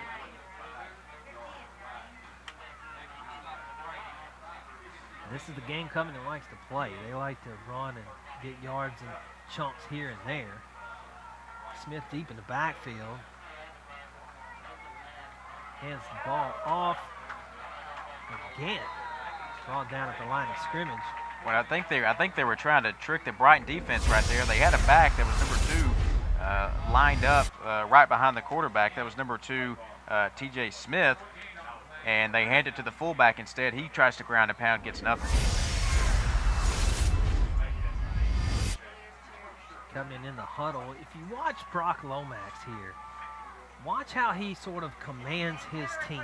And that's something rare for a high school team, to see a quarterback who's the on-field general.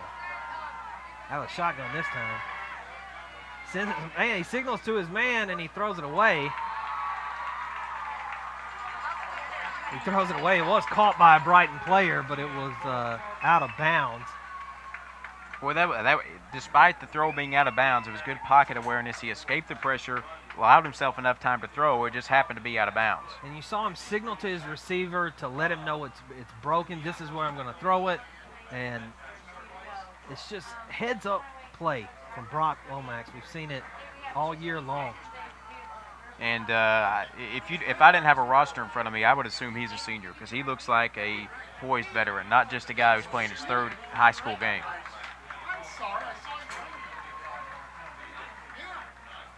And a false start against Covington will back the punt up. The penalties are really starting to pile up here in this game. False starts, chief among them. Brock Lomax drop back to punt. No chance of a fake from this geese. A nice punt from Lomax, though. Picked up at midfield by Malik Matthews. Malik Matthews calls for a block, gets it, and then gets it down to the 35 of Covington. Excellent field position for Brighton to try to tie this game. Well, a good run there by the shifty Malik Matthews. He catches it at about the 50-yard line, is able to go upfield for about 15 yards and give his team great field position. And, I mean, they're in a good spot to score before we go into the break. Brighton's defense coming up big for them there, keeping it a one-score game, stopping the run. Covington. Now the Brighton offense has a chance to tie the game up before we go into halftime or take the lead. Dalton Rushing still at quarterback for the Cardinals. He hands the ball off up the middle, and that's going to be about a 6-yard gain, 7-yard gain. A little ground and pound up the middle, not going to do much for the stat book, but it moves him forward about 5 yards, so it's going to bring up 2nd down and 5. It's Andrew Brooks on the carry. We haven't seen him carry the ball tonight. He's a sophomore as well. But just a good up-the-middle carry. Now the quick pass out to Malik Matthews. Malik Matthews picks up the block on the outside and is able to get the 1st down. That was a good job by the junior wide receiver, Jacob Davis. You see him right here on the left side of your screen holding his block. Defender is trying to fight through, but he holds his block. Good job, and now it's a 1st down. See Latron Winfrey in on the tackle there as he speeds to the ball. One of the faster players on this Covington defense. Rushing is going to be in the shotgun with 4 receivers. He'll hand the ball off, however, he'll go nowhere. When the guys up front just crashed through that offensive line, they both ran the offensive tackle and offensive guard over, and boy, he had nowhere to go on that play. Now facing 2nd and 10.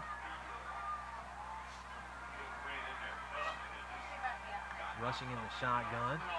Puts a man in motion, hands it off. It's Matthews. Matthews gets to the right side, but cannot make anything out of it. He may have gained a yard on that one. Well, that's one of the first times all night Brighton has tried to establish the edge and has been unsuccessful in doing so.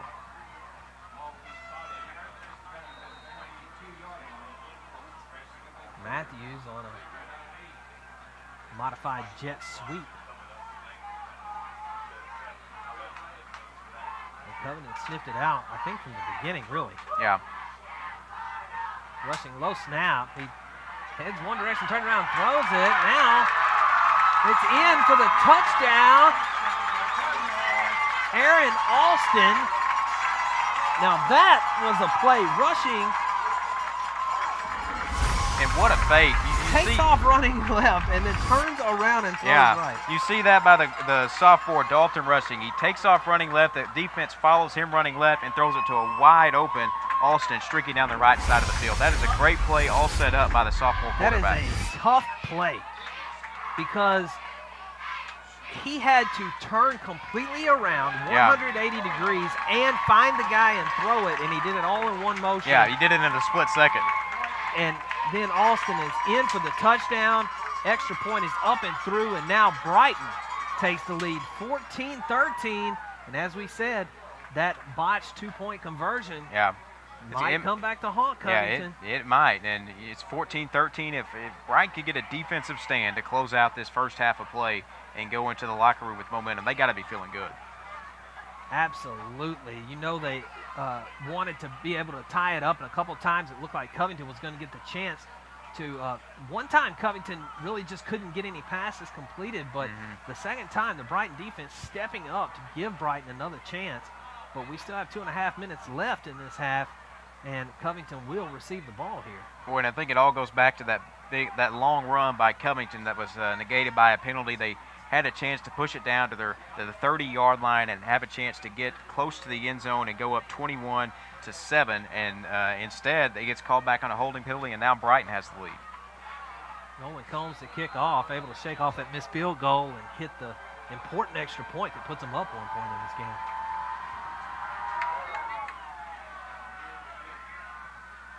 Kicks it down about the 10. It's picked up at the 3 off the bounce by Ish Jones. Ish Jones only able to get it out to about the 10-yard line. Yeah. Boy, and I think Ish Jones is going to get an earful when he goes to the sidelines. That ball was bouncing into the end zone. He picks it up about the 3, and now bad field position for Covington with 2:28 left to go. You usually want to plant your heels on the 10-yard line and don't go any further back than that. Yeah. Ish Jones taking it out to the 10-yard line. Now Covington starting off. It's 90 yards they're going to have to go. They want to tie this one up for a team that doesn't pass the ball much. Handoff. Ish Jones. Ish Jones goes nowhere. Boy, read perfectly by Braxton Middlebrooks coming up from his defensive back position. Comes up, reads the right side play perfectly, and Covington's going nowhere on that.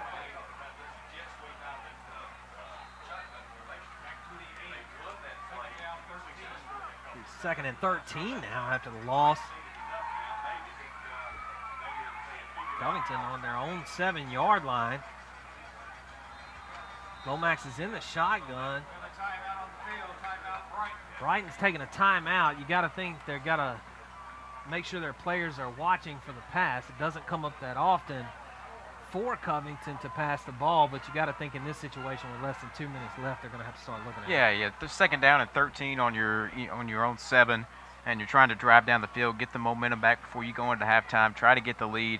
So definitely the passes, if not on this play, for sure on third down play. So probably a timeout to try to get the Brighton defense equipped to defend that pass. Just making sure that the DBs are on the lookout for it. And we know Brock Lomax is a capable quarterback, but so far hasn't been able to find the receiver that can hang on for the big play. Well, he's thrown some tight spirals down the field all night. He's really been accurate and thrown some great passes. It's just like you said, the receivers can't hang on, going off their fingertips. And, boy, that's got to be frustrating if you're a guy like Brock Lomax who's been doing all the right things, just haven't been able to get the completions. Absolutely. Of course, I'm also impressed with the quarterback on the other side, coming in and pulling off that last play as the backup. Still no word on Malik Jackson. He is on the sideline. He does have his helmet on. I'll try to find out at halftime what happened with Malik Jackson. Lomax does pass, but T.J. Smith has a step on his man, and he catches the ball. And at midfield, T.J. Smith with the big throw from Brock Lomax. Boy, to Robert Curry at about the 30-yard line down here, had him beat. You see T.J. Smith he just he turns on the Jets and beats to Robert Curry, and a great pass, to T.J. Smith down the field. It couldn't be much more on the money than that.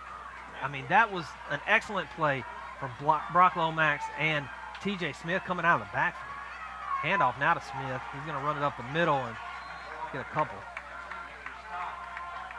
Not much going for Smith right there, but interesting to see if they go back to the arm of Brock Lomax, because he proved right there he could throw a perfectly tight spiral down the field and complete it. And very good to read the open receiver and see that he has a step on his man and put it over his back shoulder. It's Jones now on the counter. He goes nowhere. Looked like a little bit of a busted play right there. He saw Lomax do about a 360 spin, and that play's going nowhere. And now we'll see if they try to go back to the passing game on third down. You would think they would have to here.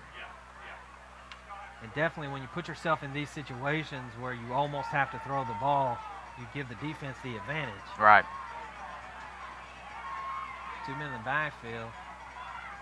Jones in motion. Jones out to the left, wide open. It was read, but too late to prevent the throw, but he did not get enough for the first down. Boy, and he was close. I think he's going to be about a yard short now. I mean, if you're Covington, what do you do here? Do you go for it, or? You have to call your timeout, and then you have to go for it. I don't think they have 23.5 seconds left. Yeah, I don't think they have a capable enough field goal kicker to put your trust in him here at the 8-yard line. So definitely think you might have to go for it here. Yeah, they're gonna have to. Once they reset the clock, it'll be reset at 23. And now Covington, as we said, will stop the clock. Injured Brighton player being taken off the field right now. That's Robert Curry.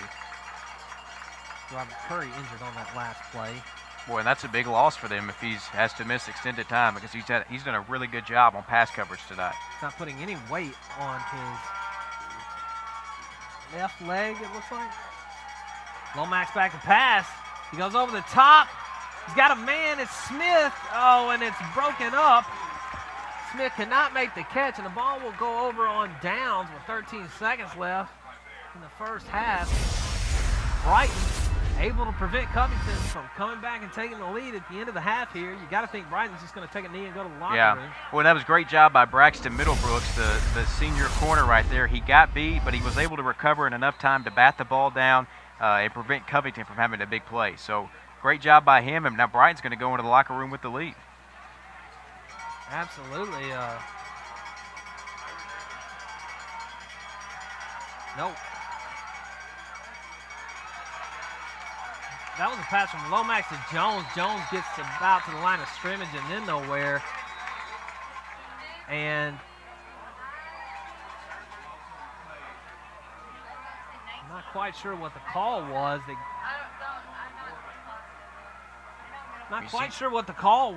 But Covington was able to come back and then get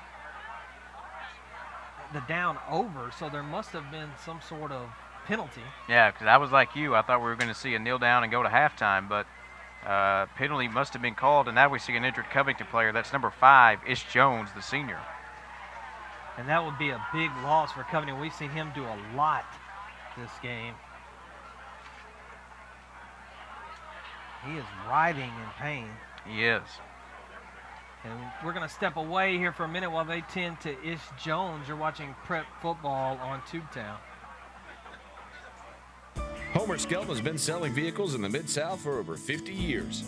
In those 50-plus years, the one constant that has never changed is that the customer is always right.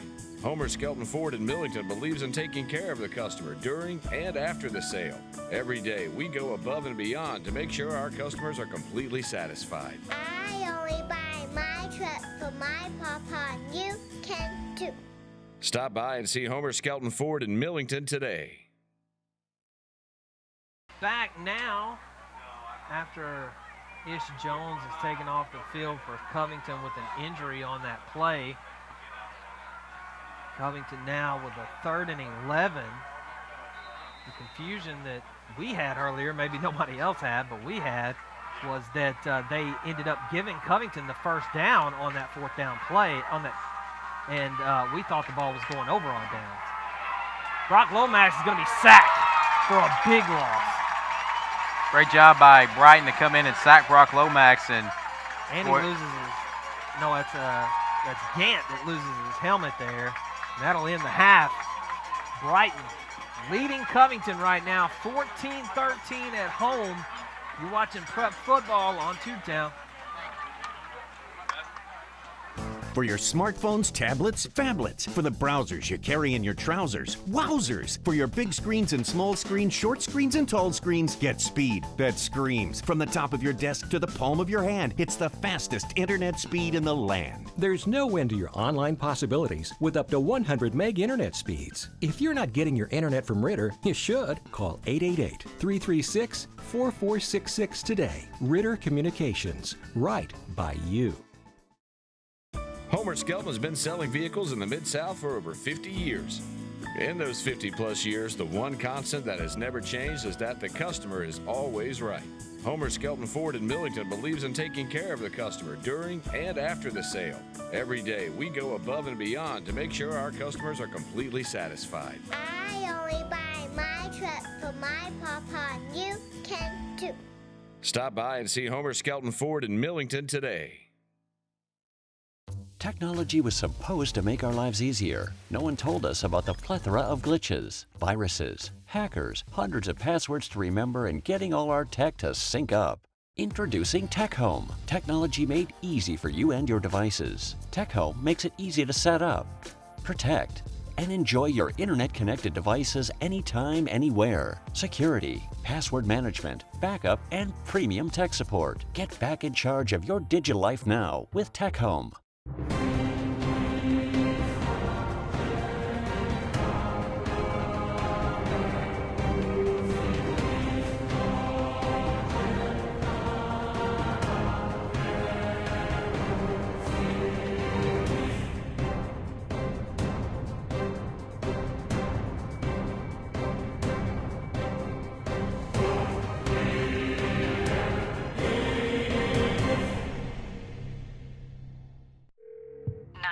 What's your emergency? I'm home alone.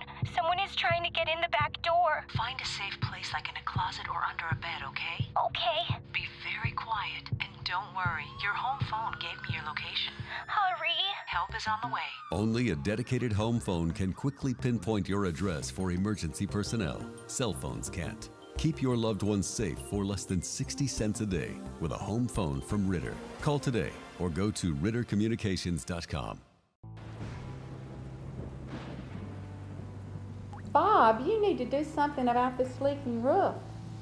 I got it covered.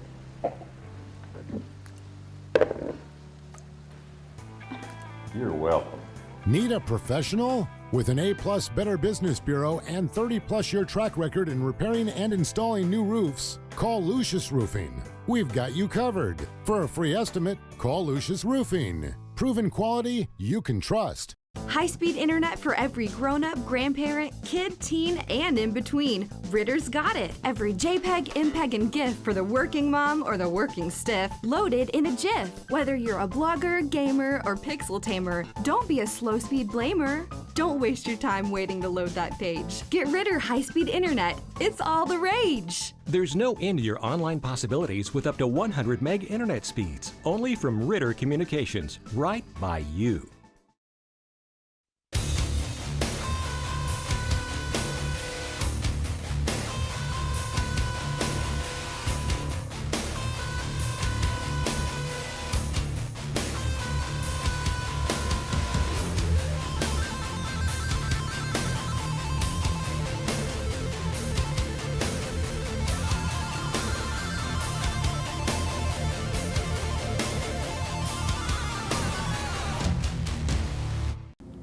When are we going to get that sunroom? I got it. Need a professional? For over 30 years, Lucius Complete Home has been remodeling kitchens and bathrooms, adding living space, and increasing the value of homes in the Mid-South. From your roof to your floor, we do it all and more. Lucius Complete Home, proven quality you can trust. For a free estimate, call Lucius today. Until you've seen how fast it really is, some people's reaction to Ritter's 100 megabit internet might be like, 100 mega, huh? Here's how we describe it. Mega beautiful, mega fast, mega blast, mega party, mega Ritter. There's no end to your online possibilities with up to 100 meg internet speeds. In a word, that means mega fun. If you're not getting your high-speed internet from Ritter, you should. Call 888-336-4466 today. Only from Ritter Communications, right by you. Halftime from Brighton, Tennessee, as you watch the Covington High School marching band here. Brighton leading this game 14-13. A missed two-point conversion, really a botched two-point conversion on a bad snap from Covington, leaving them with 13. Both teams with 2 touchdowns. Other area scores right now. The Arlington Tigers leading Sheffield 35-6. That one's still in the first half. Fayette Ware is leading Memphis Catholic right now 19-0. Haywood is behind Lexington right now, 20-14. Lexington leads Haywood in that one. And the Millington Central Trojans trailing Collierville right now 17-7. That one in the second quarter. Millington still looking for their first win of the year. Tipton Rosemart Rebels leading Macon Road 20-8. They're looking for their first win as well. And look like they're on their way to it. Still have a half to play there. In this game, you see the stats now. Passing yards for Brighton, 145-97 for Covington, but Covington with total yards, rushing yards leading Brighton. 8 first downs for Covington, 9 first downs for Brighton. Penalties, 5 for 30 and 6 for 40. Both teams penalties affecting them. And you see, it's about what we expected. Maybe a few more passing yards we've seen out of Covington than we normally do at this time in the half, but a lot of that due to the time constraints on the last drive. Well, one of these, looking at these stats, one thing that jumps out to me is 70 penalty yards and 11 penalties. It has been, and it feels like there's been more than that, honestly. A lot of big plays negated by holding calls. Well, otherwise, this might be a completely different ball game.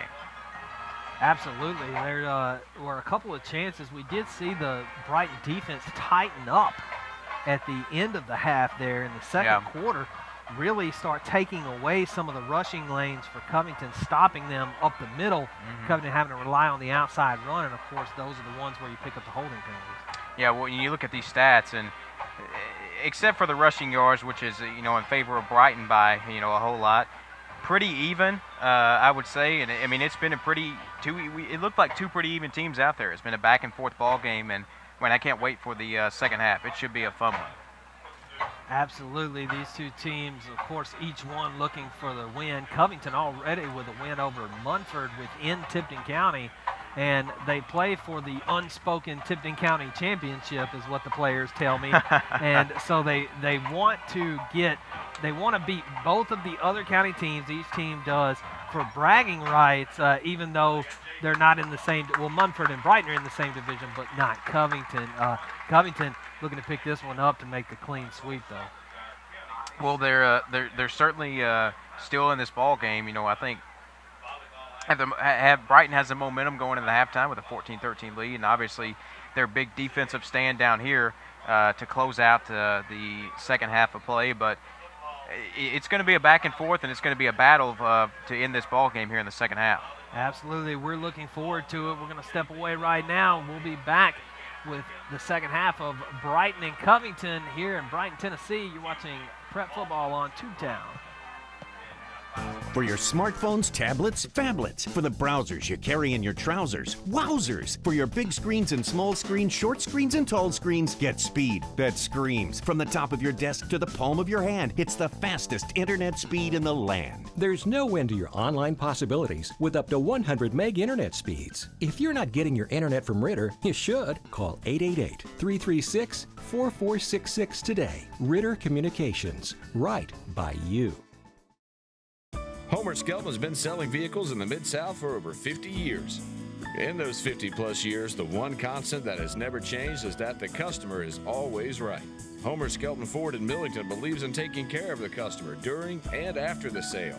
Every day, we go above and beyond to make sure our customers are completely satisfied. I only buy my truck for my papa, and you can too. Stop by and see Homer Skelton Ford in Millington today. Technology was supposed to make our lives easier. No one told us about the plethora of glitches, viruses, hackers, hundreds of passwords to remember, and getting all our tech to sync up. Introducing Tech Home. Technology made easy for you and your devices. Tech Home makes it easy to set up, protect, and enjoy your internet-connected devices anytime, anywhere. Security, password management, backup, and premium tech support. Get back in charge of your digital life now with Tech Home.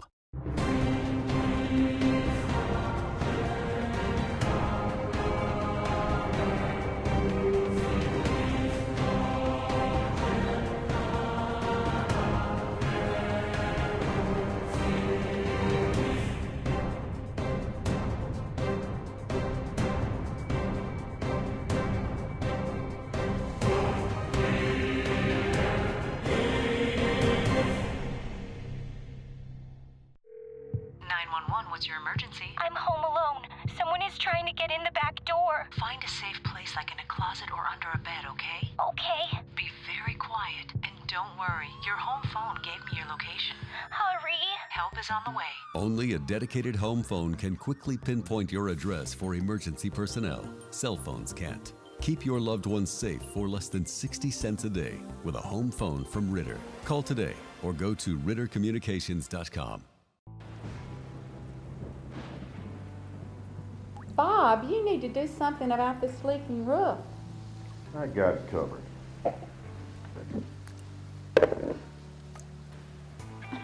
You're welcome. Need a professional? With an A-plus Better Business Bureau and 30-plus year track record in repairing and installing new roofs, call Lucius Roofing. We've got you covered. For a free estimate, call Lucius Roofing. Proven quality you can trust.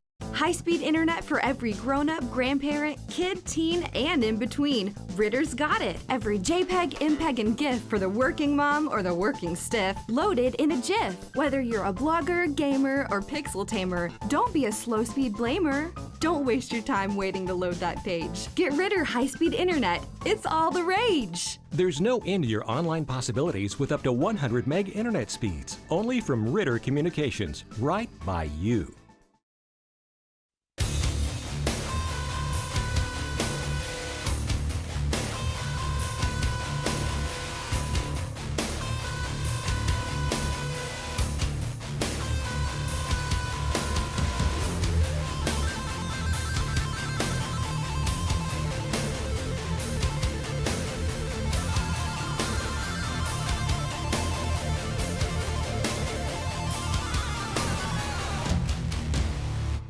Honey, when are we going to get that sunroom? I got it. Need a professional? For over 30 years, Lucius Complete Home has been remodeling kitchens and bathrooms, adding living space, and increasing the value of homes in the Mid-South. From your roof to your floor, we do it all and more. Lucius Complete Home, proven quality you can trust. For a free estimate, call Lucius today. Until you've seen how fast it really is, some people's reaction to Ritter's 100 megabit internet might be like, 100 mega, huh? Here's how we describe it. Mega beautiful, mega fast, mega blast, mega party, mega Ritter. There's no end to your online possibilities with up to 100 meg internet speeds. In a word, that means mega fun. If you're not getting your high-speed internet from Ritter, you should. Call 888-336-4466 today. Only from Ritter Communications. Right by you. Brighton band now on the field, about to start their performance halftime here in Brighton, Tennessee.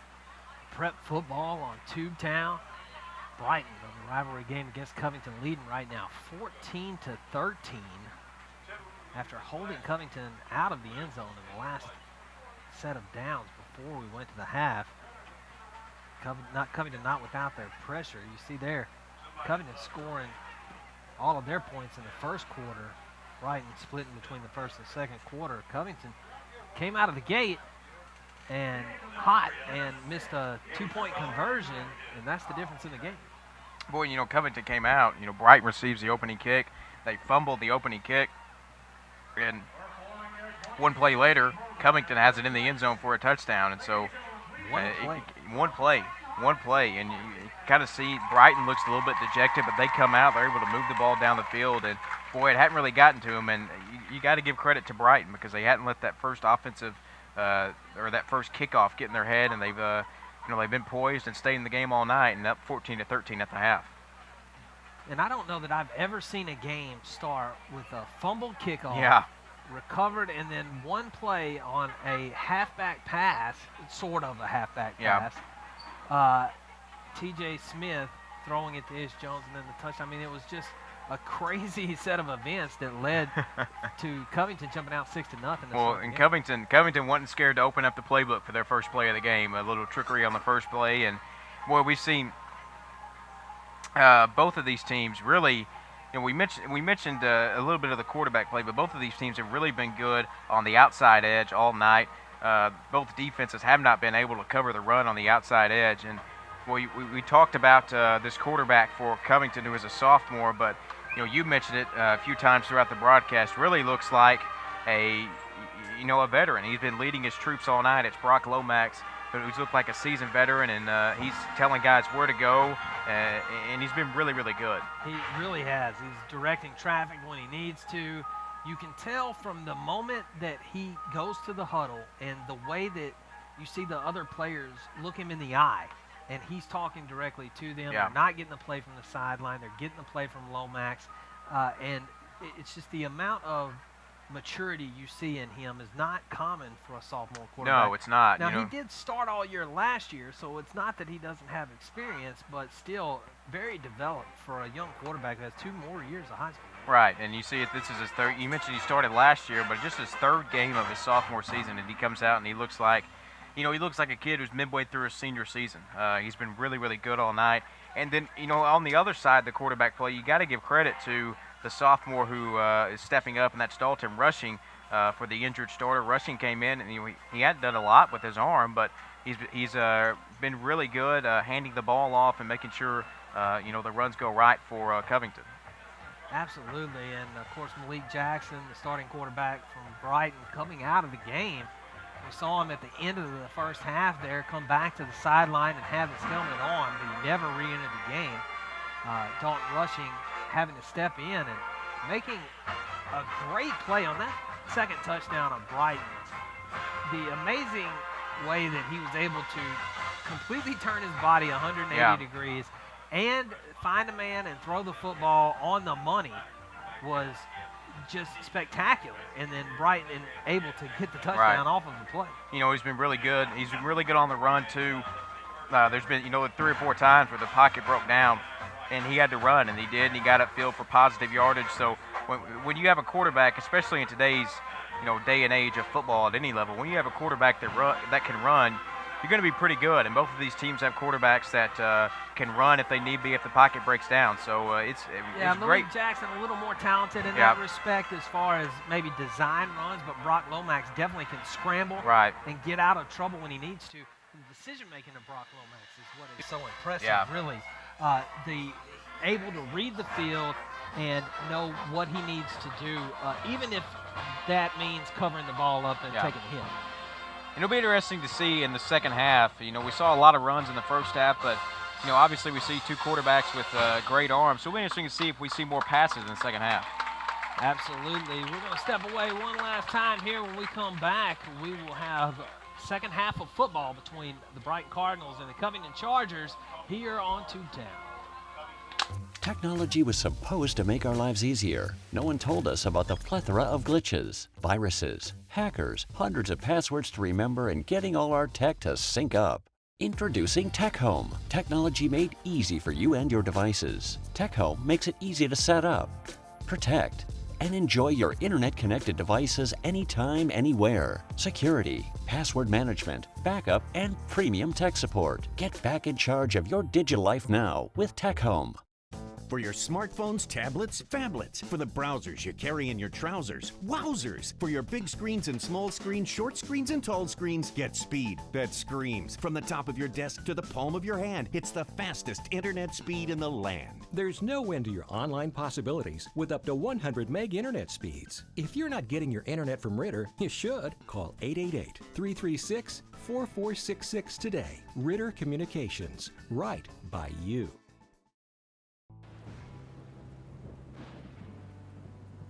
Bob, you need to do something about this leaking roof. I got it covered.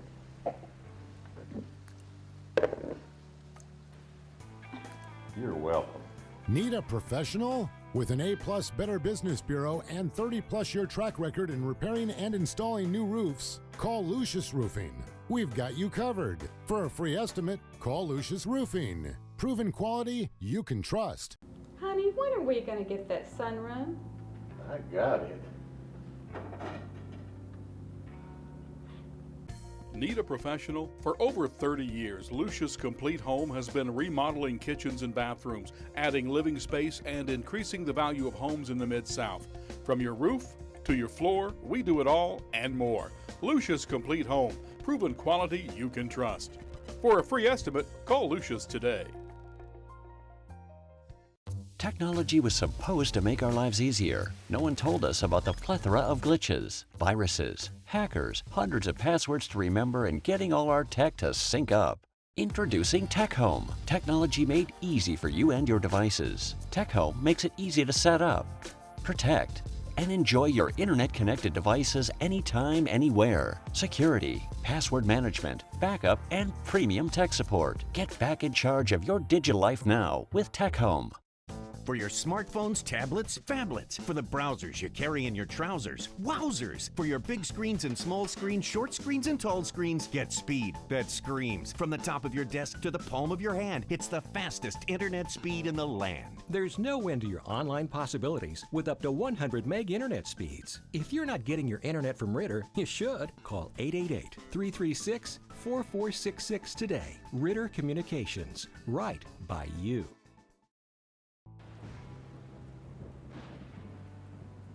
Bob, you need to do something about this leaking roof. I got it covered.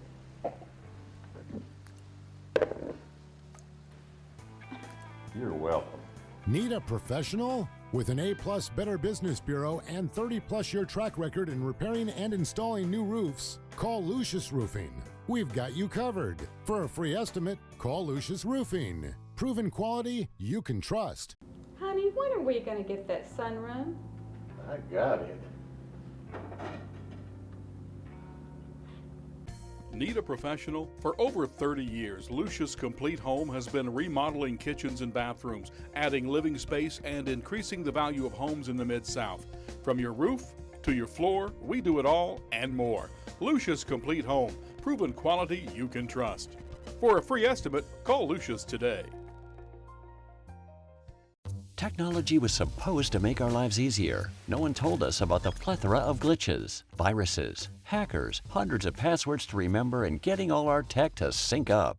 Introducing Tech Home. Technology made easy for you and your devices. Tech Home makes it easy to set up, protect, and enjoy your internet-connected devices anytime, anywhere. Security, password management, backup, and premium tech support. Get back in charge of your digital life now with Tech Home. For your smartphones, tablets, phablets. For the browsers you carry in your trousers. Wowzers! For your big screens and small screens, short screens and tall screens, get speed that screams. From the top of your desk to the palm of your hand, it's the fastest internet speed in the land. There's no end to your online possibilities with up to 100 meg internet speeds. If you're not getting your internet from Ritter, you should. Call 888-336-4466 today. Ritter Communications. Right by you.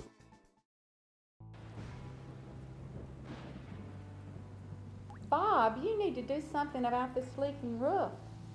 I got it covered.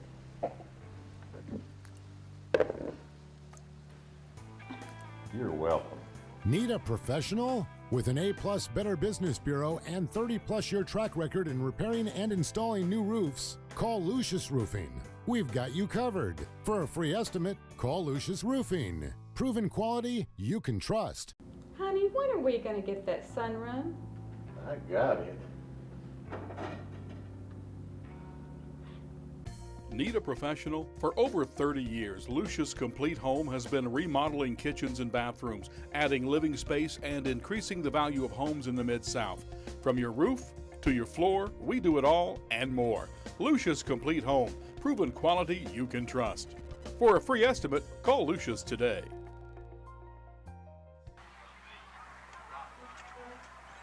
Back here at Brighton, getting ready to start the second half. It's a close one. Brighton leading Covington 14-13 in this county rivalry. Wild start to the game. Calmed down a little bit, but not a lot, as we saw a crazy play from Brighton turn into the leading touchdown. Boy, Brighton, they really put together a good first half running the ball. You know, you see the passing yards, only 30 passing yards, but you know, their ground attack all night has been really good, and we'll see if they can continue that in the second half in front of the home crowd, which might add has been really, really good all night. Capacity on the home side, and they've been loud and active supporting Brighton. Absolutely. Expect to see Malik Jackson back under center in this half, although we may see a little more of Dalton rushing after that great performance he turned in the first half. We may see some more of him as well. Brighton has swapped out quarterbacks in the past mid-game, and they may decide to do so here with rushing playing so well. But Jackson not doing that bad either when he went out of the game, so it's really a good problem to have for Coach Robin Jacobs. Yeah, and you mentioned this during we mentioned this during the halftime. Both of them really active on their active scrambling with the football. Obviously Jackson a little bit better, so we'll see if he comes back out under center for at least a little bit in the second half. Brighton will kick the ball off in the second half. They received in the first half, but fumbled the kickoff return, giving the first possession to Covington. So now Covington essentially gets to possess the ball at the beginning of each half. It only took them one play in the first quarter to score a touchdown.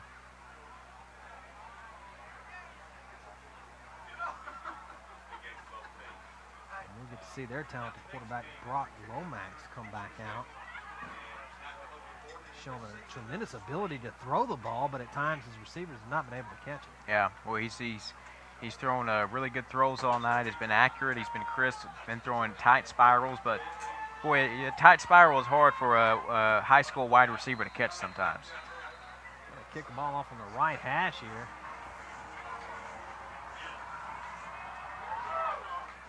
And it is away, and it will be fielded on the hop. He's got a block up the middle, but then he stopped at the 25-yard line. About a 20-yard return there. That's a good block about the 15-yard line by Covington, allowing the man to go forward for about 10 additional yards, setting up good field position at the 25. Keyshawn Gant, of course, has been integral in the run game and pass game for Covington in this game as well. He's one of those three guys that could run the ball out of the backfield, along with Ish Jones and T.J. Smith. Ish Jones we saw go out with an injury at the end of the half. Lomax has got 4 receivers in this one, but hands it off up the middle, goes nowhere. Boy, he had a 3-receiver set on that left side, so I was thinking from up here going to pass, but tries to do a quick little handoff up the middle when Brighton wasn't fooled. He had sent T.J. Smith out to the receiver position in the slot, handed the ball off to Gant.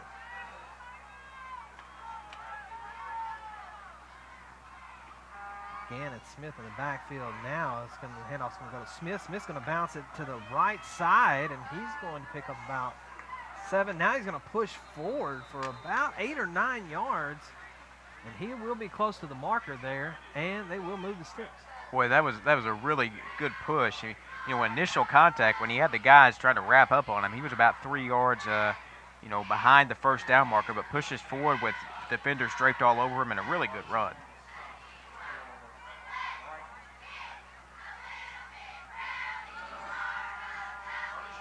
So now on first down for Covington. Tight formation. Handoff. And he'll lose yards on this one. Well, Brighton they just really sent everyone on that play right there. That charge was spearheaded by Marquise Taylor, the junior, and they sent everyone, linebackers included, and stopped the Covington run. And Brighton, as we said, starting in that second quarter, began to tighten up on the runs in the middle. Covington really only able to bounce the ball outside and get any traction in the running game. When you look at their defensive coverage right here. Another handoff up the middle. And that'll gain a couple just past the original line of scrimmage. You looked at their defensive coverage on that play. They had their linebackers playing up just a few yards behind their defensive linemen, prepared for the Covington run. Covington still tries to ground and pound, and they ain't got anything doing that this series. And you have to wonder if Brighton keeps cheating up like that, will Covington go over the top? It's 3rd and 8 here. You have to think that they're looking at pass. You see Covington cheating up again here. Change the formation, sends Smith out to the right. Lomax drops back, gets a little pressure and airs it out for Smith, and it is broken up. Excellent coverage on the pass. Yeah, that was great coverage. That was Brighton's number 25, the cornerback, Demetrius Prison, the junior for Brighton. He had great coverage right there, had a step in front of the receiver the entire play, able to bat it away, and good job by Brighton on that possession. It wasn't great placement of the ball by Brock Lomax. If you're going to throw it to T.J. Smith, it is one-on-one, but you're going to have to throw it more to the sideline where only your man can get it. But just tremendous job by Frizen on the coverage there. That's a really good stand by the Brighton defense to start out the second half of play. Lomax punt the ball now. And it's fielded. It will be returned by Austin. Austin catches a block, and now he's broken free. And he gets the ball up to the 25-yard line of Covington before he's pushed back by the Chargers. Well, that was great blocking right there. And by Brighton, they just opened up a hole for him right down the middle of the field before he was even touched. You'll see Austin catches at the 25. And then just sees a block. Yeah. And he gets one block and he's gone. Finally drugged down there by Andrew Owens after he got some help. Quentin Booker. And they're going to try again for their own play. And that's going to be a pass.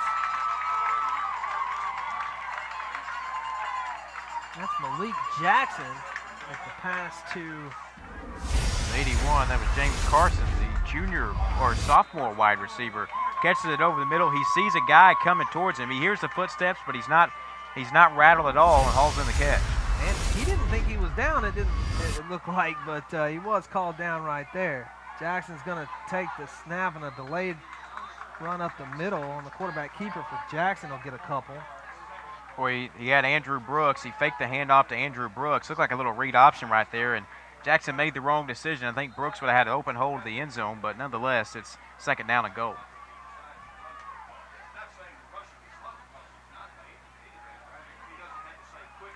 Jackson with 2 men in the backfield. Hands the ball off. Left side.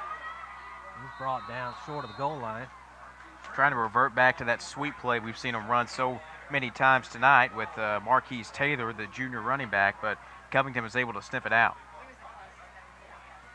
They had that one from the beginning, Cade. They saw where the ball was going. The linebackers came up, and now we'll see Malik Jackson come in the game.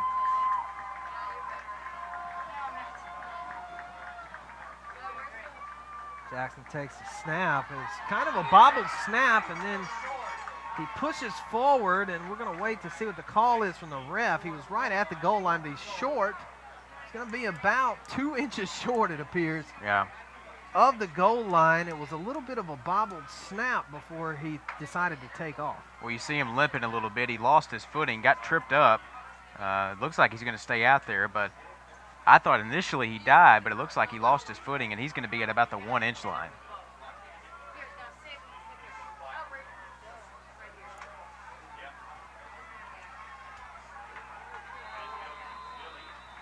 Now the referee stopped. Brighton's going to have to take a timeout so they don't get a delay of game penalty. Taking too long to get set up and get the call in from the sideline. Had about 3 seconds on it by the time they got the call in, and Jackson went back under center. We'll take a break and be right back. Brighton trying to punch it in the end zone. Prep football on Tubetown. Homer Skelton has been selling vehicles in the Mid-South for over 50 years. In those 50-plus years, the one constant that has never changed is that the customer is always right. Homer Skelton Ford in Millington believes in taking care of the customer during and after the sale.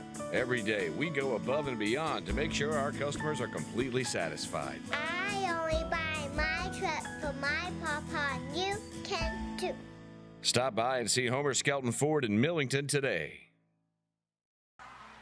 Back here on Tubetown as Brighton comes out of the timeout. They had to avoid a delay of game. 4th and goal now.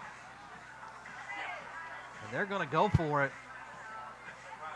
They're going to try to punch it in. Malik Jackson in the game at quarterback. Brighton going to try to get this 2 yards. Jackson will be in the shotgun with 2 men in the backfield, 1 on each side. He'll hand the ball off to Matthews, and Matthews is in for the score, untouched. Untouched. Reverted back to some of their first half magic and lined up 2 running backs to either side of the quarterback, handed it off to the man on the left. Good fake right there by number 5, Marquise Taylor running forward. And he just threaded the needle and was right through. I don't think a Covington guy got a hand on him, and he just got through that tight hole and got the touchdown. Now Brighton will extend the lead. Extra point is up and good. Now Brighton 21-13 over the Covington Chargers here at home. Prep football on Tubetown. I'm David Lucius, and this is my town. I grew up right here in Memphis, Tennessee. I can't believe how God has blessed our company.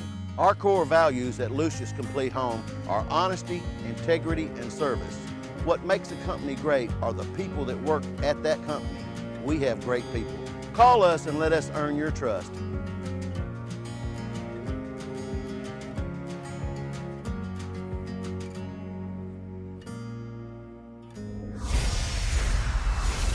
Back here in Brighton now after Brighton extends the lead 21-13 over the Covington Chargers. Chad Gatlin alongside Cade Carlton. Cade, that last touchdown, Malik Jackson handed the ball off to Malik Matthews. And he straight up the middle on a 4th and goal. And a little bit of a risk, I would say, from Coach Robin Jacobs to have only a 1-point lead and not take the field goal. Yeah, boy, but they sold the fake so well on that little misdirection handoff. The quarterback ran forward like he had the ball. The running back lined up on the right side, ran forward like he had the ball. Great job by Brighton. Combs on the kickoff. He kicks it deep downfield. It's going to take a bounce, and then it's going to be fielded.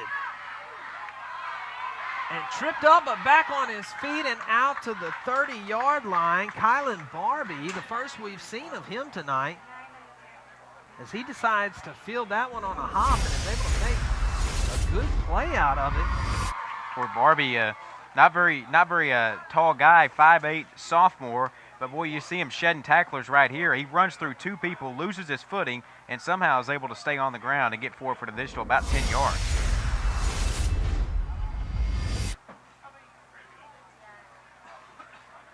Brighton player injured on the field right now. It's Marquise Traylor.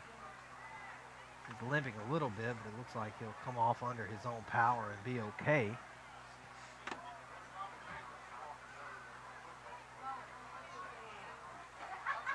You get to see the Covington offense again, which was not able to get their run game going against Brighton, and that's what they like to do.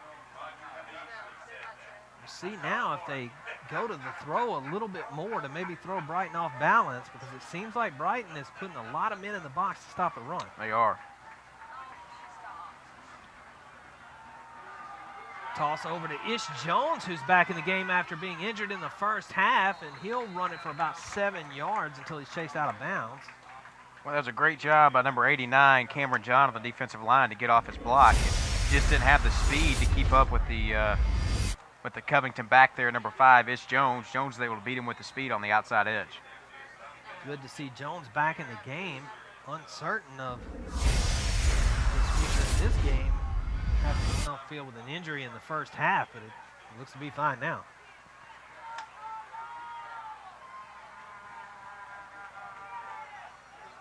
Lomax hands the ball off, and it's right near the first down. They tried to fool him a little bit by sending the running back, T.J. Smith, out on the left side edge, like they were going to toss the ball to him, hand it off the gut, but Brighton wasn't full. Defensive line gets a good push off the ball and shuts them down. They do get the first down. Gant able to push forward and get just enough to get the first down there. Lomax comes back under center.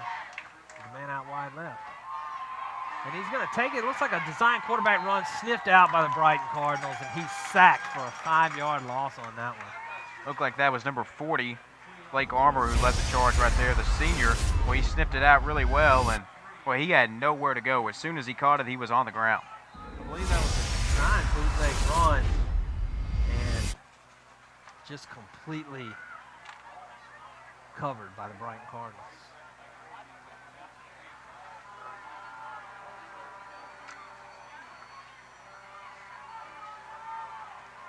Gant in motion. Lomax fakes a handoff. Now he's going to pass. Now he's being rushed. He's sacked again. Boy, there was second play in a row. Boy, there was nowhere for him to go. You see the great coverage down the field, and his pocket just collapses on him. If he throws it down the field, it's probably going to result in an interception, so he just had to take the sack right there. Lost another 2 yards on that one.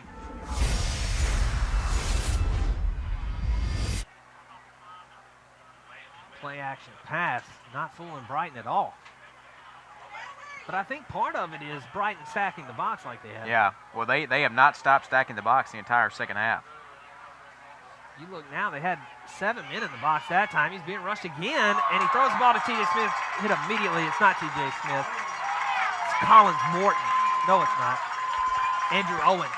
Boy, the junior right there, Lance West, you see on this replay, came in with a full head of steam. And, boy, he took a big hit. Watch this collision right there. Ooh.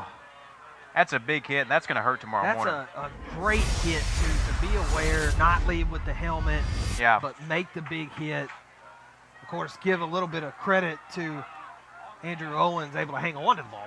Yeah, something miraculously. That'll force Covington into another punting situation. And almost getting to that punt, Blake Armour almost got to that one. Now, Brighton will field the punt at about the 32. I wouldn't have picked that up if I were him. He stays in bounds somehow, keeps hopping around, and is finally brought down around the 35-yard line. Aaron Alston, a little more confident in his ability maybe than he should have been. Yeah, well, he was back about 10 yards by where the ball originally bounced, but somehow gets an additional about 3 yards right there. See, gets when up to it gets about 35. past you, just let it go. Yeah. You haven't touched it yet, let it go. And now he tries to stay in bounds for really no reason. Did a lot of dancing on that return. You're not going to get any extra yards out of that with that many Covington jerseys around. Yeah. You're only risking losing the ball there. Lee Jackson back in at quarterback now for Brighton. He's been in this whole quarter, just about at least the whole second quarter. We saw Dalton rushing. Jackson throws the ball on a quick screen, and he is stopped immediately. Malik Matthews on the reception. That was Kyle Barbie on the hit, and just took him down from about the knees right there, flipped him over. Good coverage right there by Barbie to come up.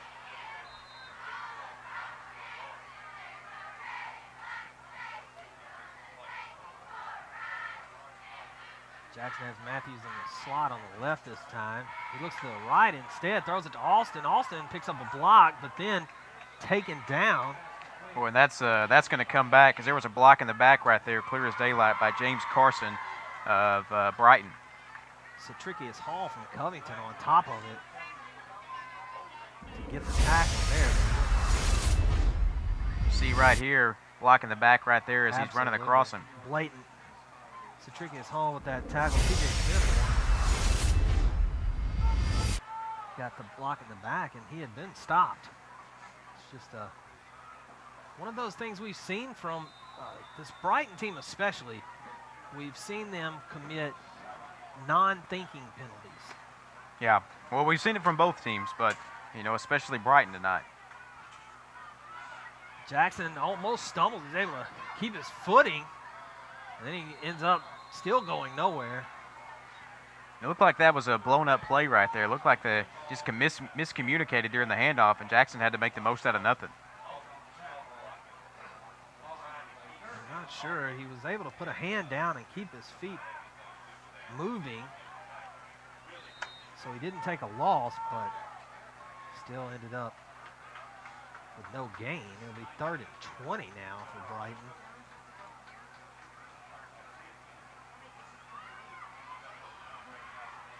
They go with 4 receivers. Jackson back to pass. He throws the ball over the middle to what looked like Matthews was the intended receiver, but it was well overthrown. Yeah, about 10 yards over his head. It was a good pass, just no one in the vicinity of it.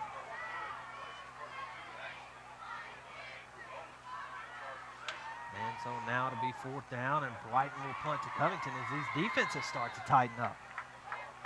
Yeah, we saw a free-for-all on offense in the first half, but that's not been the same case in the second half. These defenses have come out and looked really good so far in the second half.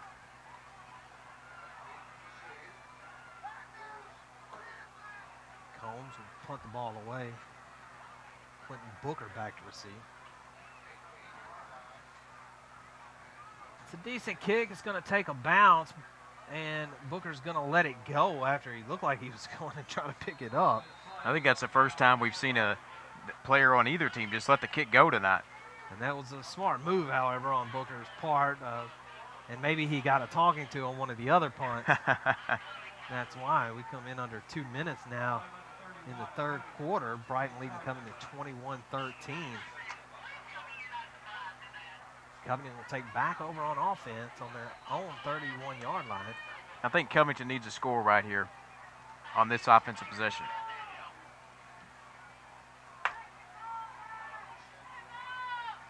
Brock Lomax tossed back to TJ Smith. And Smith gets about a yard after what seemed like a long run. Yeah. Boy, he kind of ended up with 2 yards on that play. You see him right here. He kind of stutter steps. He had a few yards to go right there. Kind of stutter steps, tries to break off a defender, and I think that neglected a few yards on his run.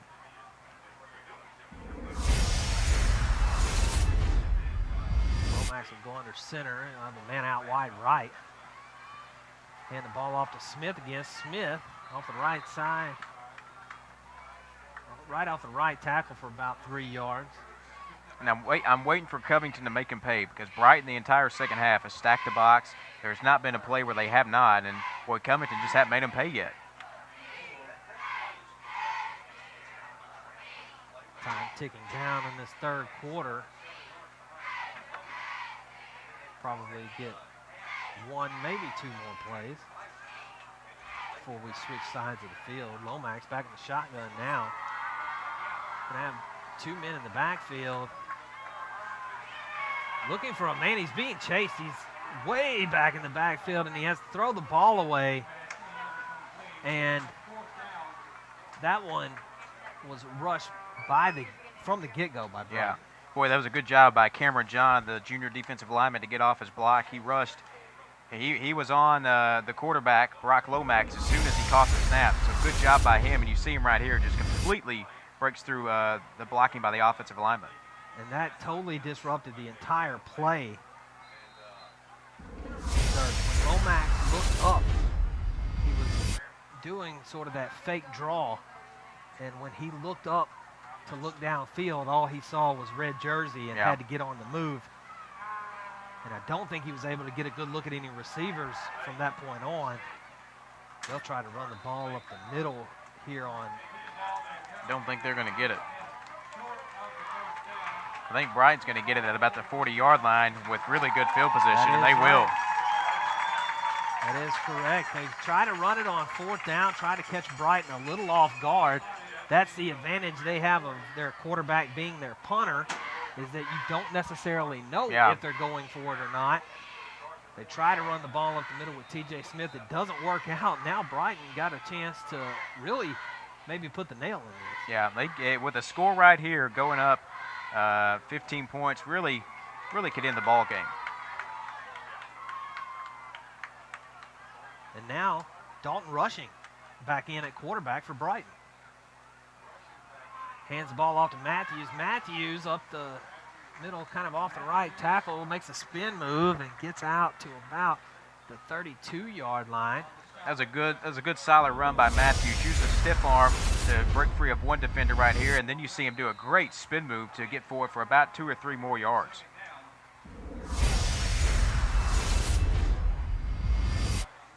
Spotted at the 33-yard.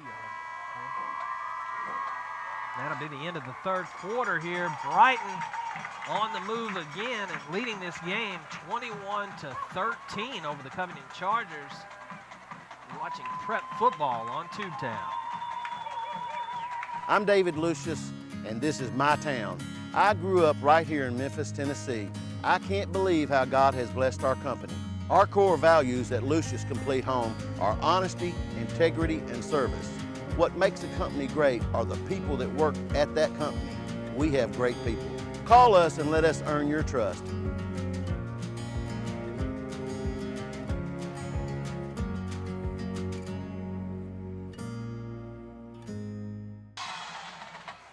Back here in Brighton, Tennessee, getting ready to start the fourth quarter.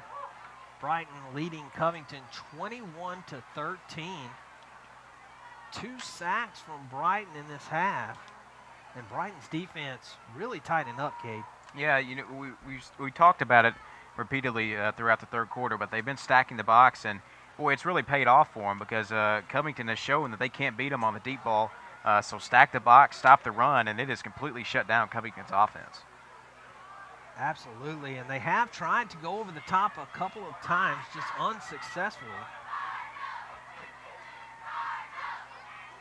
And now Brighton with great field position after a 4th down attempt by Covington, 4th and long, and they attempted to rush and get the first down and came up about 3 yards short. We talked about this going into the third quarter, but if Brighton can score right here, I think that might be the final nail in the coffin in this ball game. It would certainly be demoralizing for Covington if Brighton were able to punch it in here. But we've seen Brighton struggle on the offensive side of the ball a little bit this half as well. Especially, we saw it in the first half down on the goal line too. Rushing hands the ball off to Matthews. Matthews with 2 spin moves up the middle and down for the first down at the 15-yard line. No, the 20-yard line, excuse me. Boy, and he comes up limping a little bit, but boy, what an elusive run right there by Matthews. He goes up, 2 spins, goes up through that B gap, uses 2 spins, great blocking, and boy, Brighton is knocking on the door. That is a run style that reminds me of Derrick Henry. Yeah. The Tennessee Titans running back out of the University of Alabama, who spins off of hits.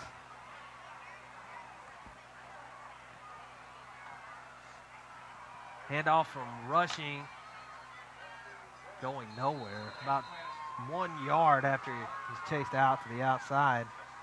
Well, and it's been a tale of 2 halves running the football for Brighton, because really in the first half they kind of beat them on the edge, but boy, the Covington has really defended the edge well, but Brighton is just pounding it up the middle this second half.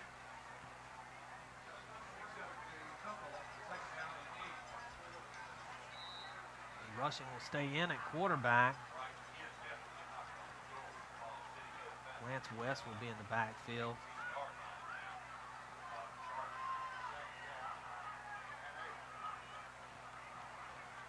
Two receivers.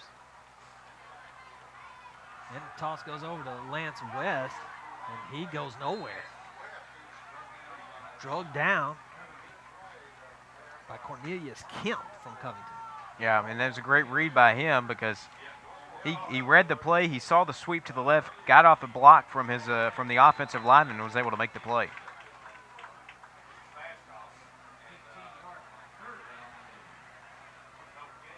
Now Brighton facing a 3rd and long. Boy, they've struggled a little bit in the red zone tonight. This is the 2nd or 3rd series we've seen them get down here and have a 3rd down. 4 receivers, 4 rushing. Rushing sends a man in motion. He throws to the right, and it is not caught. Pass intended for Jacob Davis, number 10. He's not able to get his hands on it. Well, and it wasn't the greatest of throws either by the quarterback right there. You see Davis diving for the ball. Either way, it would have gone maybe 5 yards, nothing to move the sticks. Yeah, it was not, to me, the greatest play call in that situation. Screen pass on 4th and 9 or 3rd and 9 is usually not the right call. I thought when they were sending West in motion and emptying the backfield that we would see a downfield pass. And I think someone got a hand on that one. The field goal, however, is good. Wow. And Brighton extends the lead 24-13. It really looked like someone got a hand on that one as it came off of his foot. And I think they did, but now Brighton is able to extend the lead, 11 points, 2 possessions, and that's got to be demoralizing to Covington. You're watching Prep Football on Tubetown. Brighton leads Covington 24-13. Back in a moment. 911, what's your emergency? I'm home alone. Someone is trying to get in the back door. Find a safe place like in a closet or under a bed, okay? Okay. Be very quiet and don't worry. Your home phone gave me your location. Hurry. Help is on the way. Only a dedicated home phone can quickly pinpoint your address for emergency personnel. Cell phones can't. Keep your loved ones safe for less than 60 cents a day with a home phone from Ritter. Call today or go to rittercommunications.com. Yeah. Back here on Tubetown, Prep Football. Brighton extending its lead over Covington now 24-13 after Nolan Combs hits a 28-yard field goal. Combs 1 for 2 tonight on field goals. That last one looked like a man got a hand on it, but it still had enough leg on it to get through the uprights. Combs will kick it off to Covington now. And he'll kick it all the way down to the 5-yard line, fielded by T.J. Smith. T.J. Smith has to turn around to catch it. Now he's headed back up the field and gets out to about the 25. Not a bad return. Not a smart return by T.J. Smith, I don't think, but he made up for it. He gets about 5 yards more than he would have if he lets it roll into the end zone, so it works out in his favor. Katie has so much speed, I think they misjudge it when the first man tries to tackle him. I think they always misjudge his speed. Yeah, well, he is quick with the ball in his hands. There's no doubt about it. Very hard to bring down.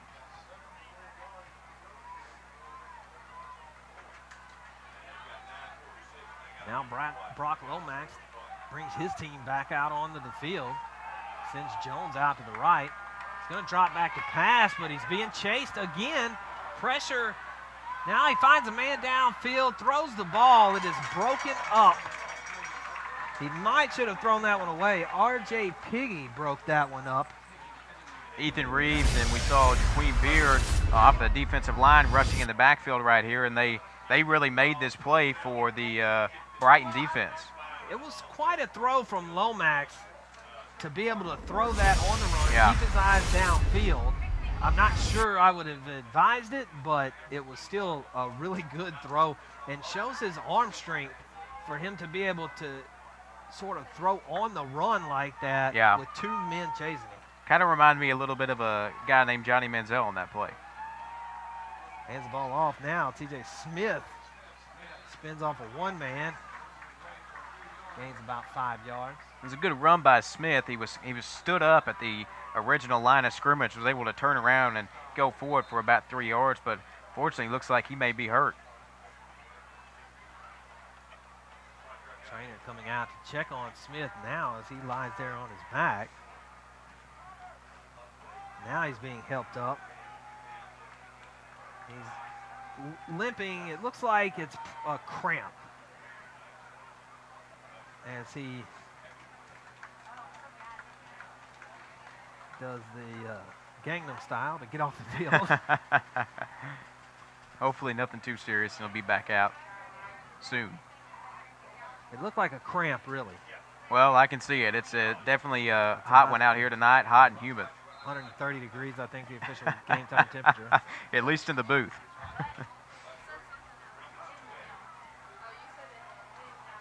Now we'll get back underway. Lomax sending Jones in motion. Lomax throws, and he misses his man. He throws it low there. Yeah. That was probably the first bad throw we've seen Lomax make. I'd give a shout out up front to the right tackle and the left tackle, both holding their blocks very well and allowing Lomax enough time to make the throw. The one time he really has good protection, he just throws it too low. That'll bring up 4th down. Now Covington, we've seen them run out of this formation, but Brock Lomax is their punter as well, and it's so they can pull those sneaks without you knowing. Lomax barely gets that one off. Boy, but it was a good one. It was, fielding about the 28 by Austin. Austin, a man had run past him, and Austin saw open field and took the opportunity and gets it out to about the 47.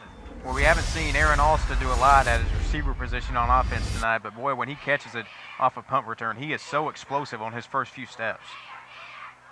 He runs right by another guy there.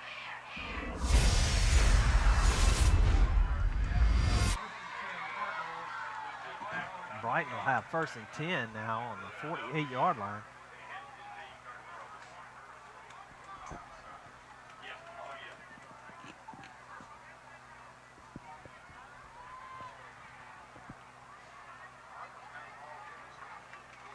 Now a timeout on the field. So we'll take a break as well. Brighton leads Covington 24-13. And they have the ball again at midfield. This is Prep Football on Tubetown. Homer Skelton has been selling vehicles in the Mid-South for over 50 years. In those 50-plus years, the one constant that has never changed is that the customer is always right. Homer Skelton Ford in Millington believes in taking care of the customer during and after the sale. Every day, we go above and beyond to make sure our customers are completely satisfied. I only buy my truck for my papa, and you can too. Stop by and see Homer Skelton Ford in Millington today. Back now, as we come out of timeout, Brighton leading the Covington Chargers 24-13. 8 minutes, 56 seconds remaining in the game. And Brighton has the ball after Covington not able to get anything going on their last drive. They send Rushing back out at quarterback. Malik Matthews in the backfield next to Rushing. Lance West as well. Out of the shotgun, hands it off to Matthews. Matthews off the right side and forward for about 10 yards. Matthews has been a workhorse for them tonight. Yeah, he has. There's a good run by Matthews right there. The quarterback really did a good job of selling the fake. And Matthews was able to get around the edge and come close to that first down. For a guy who's listed as a wide receiver, he's gotten a lot of carries. He has. Brighton, the one really dominating in the rushing game tonight in the rushing stats, and you usually see that out of Covington. We expected more passing out of Brighton. Rushing looked like he was looking for an option there, but ended up just running the ball himself. T.J. Smith. Yeah, big hit. Him up. Big hit by the senior T.J. Smith. And kind of looked like a busted play right there. He wasn't really sure and just tried to take it on the edge, hope for the best. But, boy, he got flipped over by T.J. Smith. It looked like he wanted Brooks for the option. Yeah. Toss, but Brooks was not looking at him.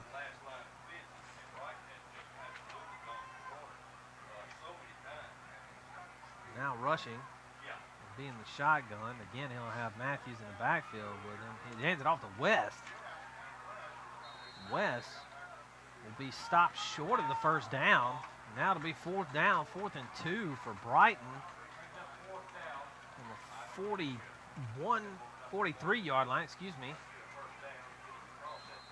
Okay, did they go for it here? It looks like they're going to. I think they're going to go for it. I'm not sure that that's wise. I don't know that you don't just punt it and pin Covington deep. You're ahead by 2 scores. There's 2 scenarios here. You punt it and pin them deep, or you go for the kill. And I think they're going for the kill. Rushing, 2 men in the backfield.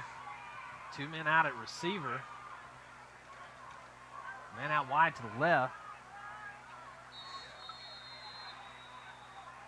And now, delay of game on Brighton as they can't get the ball snap quick enough. And that'll change the plan. They'll send out the punt unit. Yeah, and that's probably the smart play right there. Be conservative, be smart. That may have been the plan all along. Yeah. Is to back it up 5 yards so that you don't punt it for a touchback. Right. Now we have seen Combs has a leg, so yeah. It could be that they wanted to take the penalty and back it up. So now with 6:48, we'll see if Covington has one last run left in him. Good punt by Combs, fielded. Cuts right, then tries to go back left. He's met by the Cardinals, but he will get it back to the 20. Quentin Booker. Boy, and I think if you're Covington here, you need to go down the field really quick in about a 3-minute span, so you can hope for an onside kick and to get the ball back. Time is not on their side right here, especially with the running offense like Covington likes to run. They like to keep the clock moving. They're going to have to change it up a little bit here. Lomax takes the snap, hands the ball off to Smith. Smith able to make a man miss, but then another man is right there. I think that was 35 on the tackle for Brighton. That's Drew Tisdale, the junior linebacker. And again, Brighton has not strayed away from their defensive strategy, which is to stack the box, because Covington has yet to beat them on it. That's right. Brighton clamped down on Covington about the beginning to midway of the second quarters, began to clamp down on that run, and really it's just stifled Covington for the rest of this game. Lomax is under center. Sends Jones in motion. Fakes a handoff, play action, and he finds his man, Andrew Owens, for about a 3-yard gain, quick pass. Well, Ethan Reeves off the defensive line was right in his grill as he let that go, and boy, he couldn't do much more with that play than to complete that quick pass. Great job by number 50 right there to get off the block. You see, it was kind of a quick stop route. Create some space and catch the ball.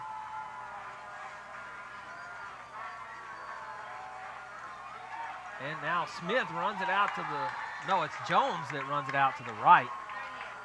He's stopped, but it looks like he got enough for the first down. So Covington able to keep the drive alive with the run.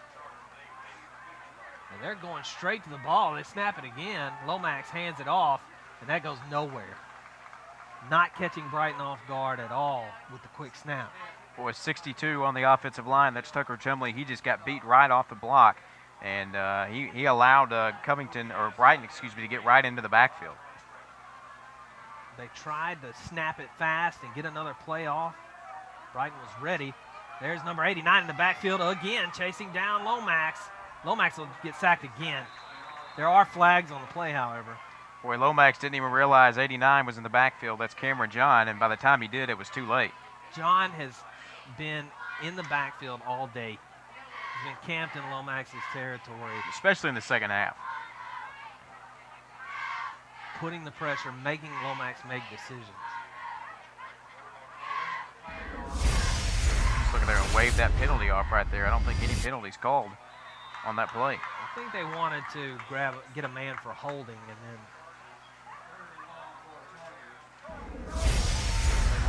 got a better angle on it. Boy, and big 3rd down and long for Covington coming up. Gonna throw. Booker on the right side catches the ball, makes one man miss, and now Booker down the sideline. Booker's got one man to beat. He throws a stiff arm, makes a spin, and now he goes all the way down to the 22-yard line after it looked like it was going to be stopped at the line of scrimmage. It was a short pass to Booker. And look at Booker right here. You see him turn around, catch it, turns around again. He sheds a tackler with a stiff arm right there, and it is open field in front of him. And it, like you said, it looked like he was going to be down short of the first-yard marker, but now it's a completely different ball game.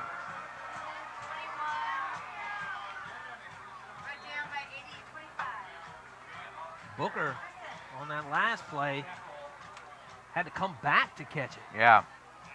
Nice run up there, up the gut by Keyshawn Gann, who's about 2 yards short of the first down on that first down play.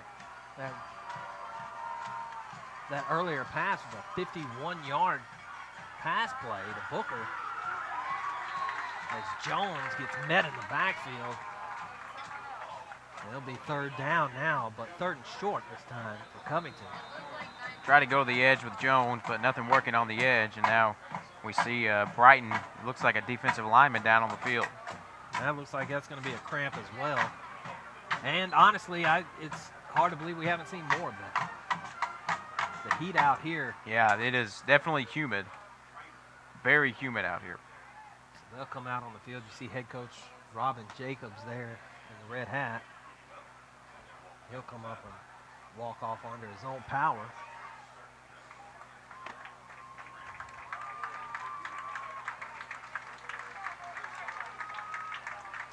And Brighton is going to try to stop Covington here on this 3rd and 4. If Covington can get a little closer, they can probably go for the field goal. And then go for the onside kick.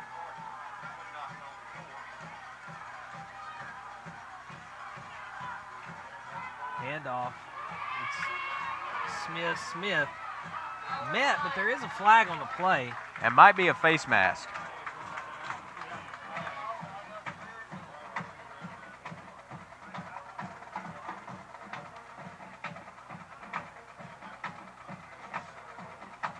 Still waiting on the call from the referee. It's going to be a hold against Covington. I would imagine Brighton would decline this penalty and give them the 4th down. They will not. They'll take the penalty. I don't know if that's a wise call, especially after they just broke a 51-yard pass. Well, if you're Covington, you look at this and you're backed up, an additional 10 yards, but at the same time, you have 2 additional downs. So really, Covington has to make the most out of this right here. If you're Brighton, you gave up a 3rd down, 51-yard passing play moments ago, and now you don't take the opportunity to make them make a decision on 4th down. Yeah. 3rd and 14, Lomax under center, tosses the ball out to Smith. Smith around to the left side. He's got a man on him. He's going to get nowhere. And that ball is out and picked up, and it's going to be returned. The only man that can stop him is Lomax. Lomax is going to try to catch him, but he won't, and he's in for the touchdown.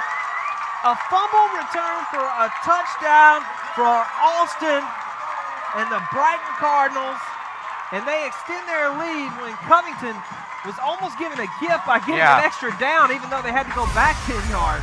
That's a fitting way to end this game. A fumble recovery for a touchdown to seal the deal for Brighton. And boy, I'm not sure what they're doing right there. They're running on the outside edge. You think it's a for sure passing down, 3rd and 14, and a big hit by Brighton. Great recovery by Brighton's number 1, Aaron Alston, who takes it to the house. Braxton Middlebrook stripping the ball there. Who's been active all night. He's been really good. Taking it away from T.J. Smith, and then Alston picking it up and running it all the way back. Only had to beat the quarterback, and usually that ends up with 6. And that's what happened here. Now it's 30-13, looking to put the extra point through is Combs. And the extra point up and good. 31-13, and what looked like a game that could tighten up has now become just about impossible for Covington to overcome. Brighton leads Covington 31-13. You're watching prep football at Tubetown. Homer Skelton has been selling vehicles in the Mid-South for over 50 years. In those 50-plus years, the one constant that has never changed is that the customer is always right. Homer Skelton Ford in Millington believes in taking care of the customer during and after the sale. Every day, we go above and beyond to make sure our customers are completely satisfied. I only buy my truck for my papa, and you can too. Stop by and see Homer Skelton Ford in Millington today. after the fumble return by Aaron Alston for the touchdown that puts Brighton up over Covington 31-13. This is not the way Covington wanted the night to go, coming off of a loss and then coming in here and taking what is going to end up being another bad loss. Boy, and what a momentum shifter right there. Covington, 3rd and 14 on their own 26. They drove down the field and they fumble the ball and they lose the game. They're driving down. They could be within a few points and they lose the game off of a fumble. 76-yard fumble return by Aaron Alston for the touchdown. Now Brighton is in control of this game. Less than 3 minutes left in the game. Barring something spectacular, Covington is out of this one. Kick is fielded by Jones. Jones will take it out, and he's tackled at the 30-yard line. Just stood up right there by Drew Twisdale, the junior linebacker. Good coverage by him on the kickoff. Tyron Barbie on the return.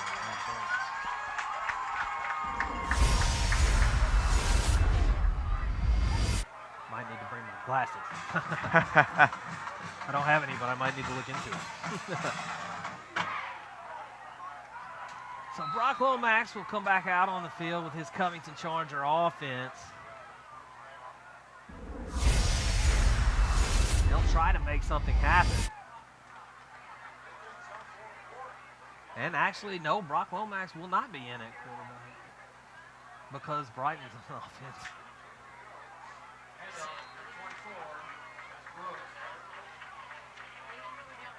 Little ground and pound up the middle with Brooks. And not going much of anywhere. What we didn't give you there was that apparently there was a fumble and a recovery at the end of the run back there, and Brighton was able to recover, so now they have the ball and they can just run the clock out. Boy, and 2 straight fumbles by Covington to end the game after starting out the game, forcing a fumble, looking like they were going to run away with this in the early stages.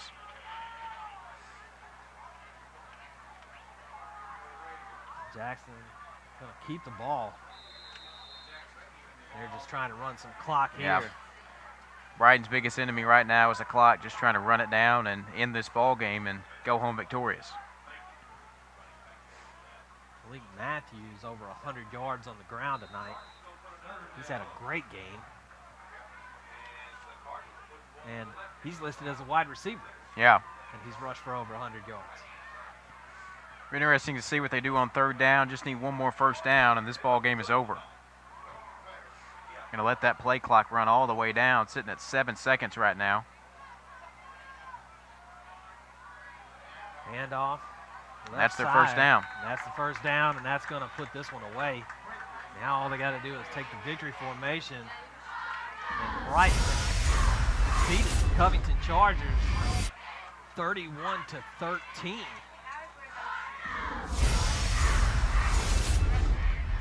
Brighton will move to 3-1. Covington will drop to 2-2. This will be the second loss in a row for Covington.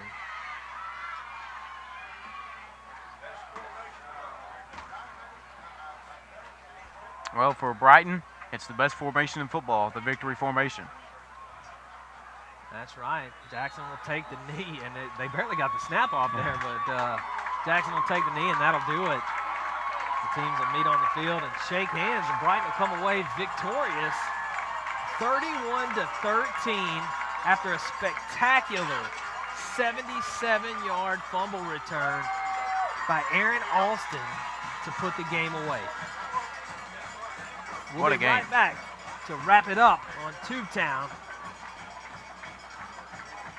For your smartphones, tablets, phablets. For the browsers you carry in your trousers. Wowzers! For your big screens and small screens, short screens and tall screens, get speed that screams. From the top of your desk to the palm of your hand, it's the fastest internet speed in the land. There's no end to your online possibilities with up to 100 meg internet speeds. If you're not getting your internet from Ritter, you should. Call 888-336-4466 today. Ritter Communications. Right by you.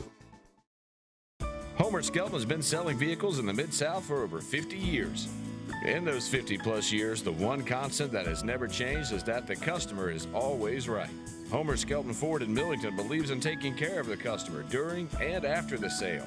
Every day, we go above and beyond to make sure our customers are completely satisfied. I only buy my truck for my papa, and you can too. Stop by and see Homer Skelton Ford in Millington today.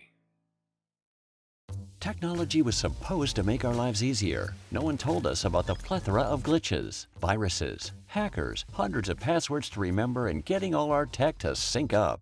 Introducing Tech Home. Technology made easy for you and your devices. Tech Home makes it easy to set up, protect, and enjoy your internet-connected devices anytime, anywhere. Security, password management, backup, and premium tech support. Get back in charge of your digital life now with Tech Home.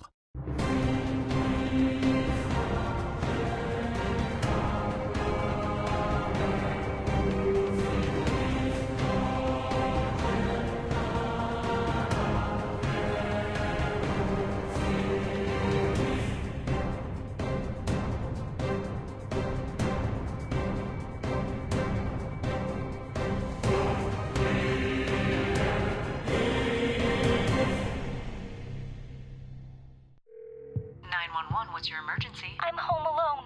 Someone is trying to get in the back door. Find a safe place like in a closet or under a bed, okay? Okay. Be very quiet and don't worry. Your home phone gave me your location. Hurry. Help is on the way. Only a dedicated home phone can quickly pinpoint your address for emergency personnel. Cell phones can't. Keep your loved ones safe for less than 60 cents a day with a home phone from Ritter. Call today or go to rittercommunications.com. Bob, you need to do something about this leaking roof. I got it covered.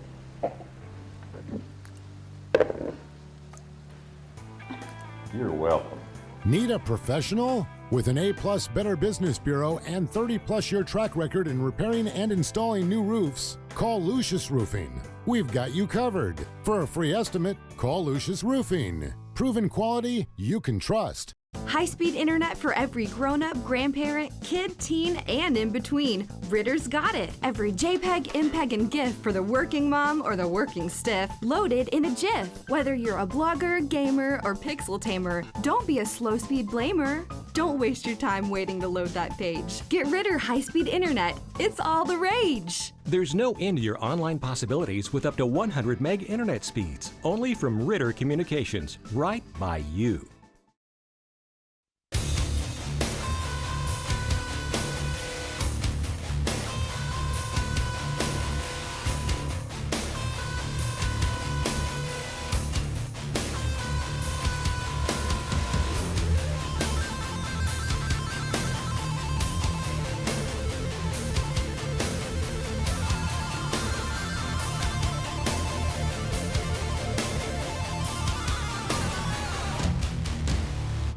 Honey, when are we going to get that sunroom?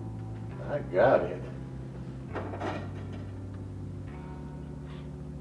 Need a professional? For over 30 years, Lucius Complete Home has been remodeling kitchens and bathrooms, adding living space, and increasing the value of homes in the Mid-South. From your roof to your floor, we do it all and more. Lucius Complete Home, proven quality you can trust. For a free estimate, call Lucius today. Until you've seen how fast it really is, some people's reaction to Ritter's 100 megabit internet might be like, 100 mega, huh? Here's how we describe it. Mega beautiful, mega fast, mega blast, mega party, mega Ritter. There's no end to your online possibilities with up to 100 meg internet speeds. In a word, that means mega fun. If you're not getting your high-speed internet from Ritter, you should. Call 888-336-4466 today. Only from Ritter Communications, right by you. Wrapping it up tonight for your prep football game, Brighton hosting Covington, winning 31-13. Cade, just some amazing plays that we saw in this game. The score doesn't quite indicate how exciting this game really was. No, we were talking about this during our break. Really a great game for TV tonight because a lot of exciting plays, a lot of explosive runs. And, you know, another thing was, well, Covington didn't score outside of the first quarter. You know, Brighton or I guess Brighton did score outside of the first quarter. And, man, both sides in the first half, a lot of good rushes. And we saw a really, really poised quarterback for Brighton. And that was Malik Jackson who, subbed in the first and third period. So a good game of football tonight here in Tipton County. That's right. Dalton rushing, Malik Jackson sharing snaps for Brighton. But Brighton seemed to get put on their heels. They fumble the opening kickoff. Covington recovers, takes one play. TJ Smith tosses it to Ish Jones for the touchdown. And then you think they're on the way. Yeah. And then they completely turn it around.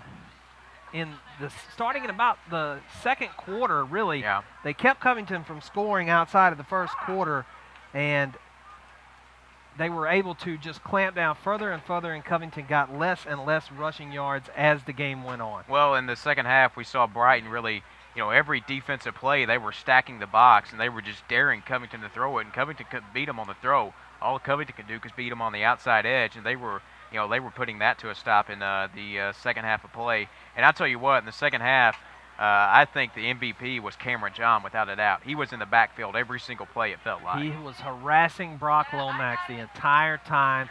That's what made the difference, is when Covington had to start dropping back and throwing because of time constraints, then Johns getting in the backfield and rushing Brock Lomax was able to just disrupt the entire passing game and prevent Covington from doing anything. Brighton stacking men in the box, blitzing.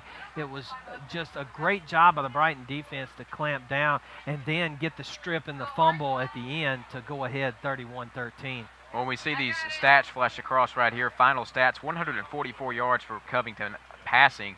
And, it didn't feel like that. I'd like to know how many total sacks there were by Brighton, because it felt like every time Covington dropped back to pass, they were in the backfield going for the sack. I believe there were 4 sacks by Brighton, or at least 4 that I can remember. They were all for significant loss.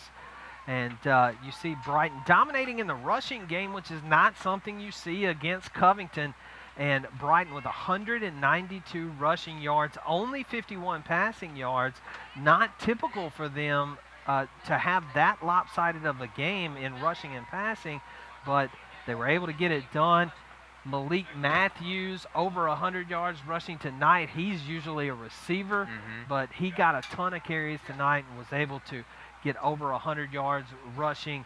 You see that Covington even won the game in total yards, but still not able to win the game in points. Turnovers killing Covington there at the end. Well, Malik Jackson kind of reminded me tonight of vintage Dexter McCluster, who played down at Ole Miss a few seasons ago, a true wide receiver, but they used him a lot in kind of sweep formations, and where they ran him in the backfield. So it was a great game for him tonight. And boy, in the second half, though, Brighton tried to go along the outside edge for the most part of the first half, but in the second half, they just beat him up the middle and broke tackles. Well, this won't be the last time we see this Brighton Cardinals team. We'll have them again when they face Munford, who we saw a couple of weeks ago get away with a win in the M&M Bowl, dominating Millington. And we'll see Munford face Brighton. That'll be on October the 21st right here on Tubetown. And then in a couple of weeks, we'll have Millington and Kirby from the Millington Stadium, and you guys will be able to catch that as well on Tubetown Channel 11 right here on Ritter Communications. We're going to wrap it up from here. Thanks for joining us for Prep Football. Again, Brighton the winner, 31-13 over Covington. For K. Carlton and everyone here at Tubetown, I'm Chad Gatlin. Good night.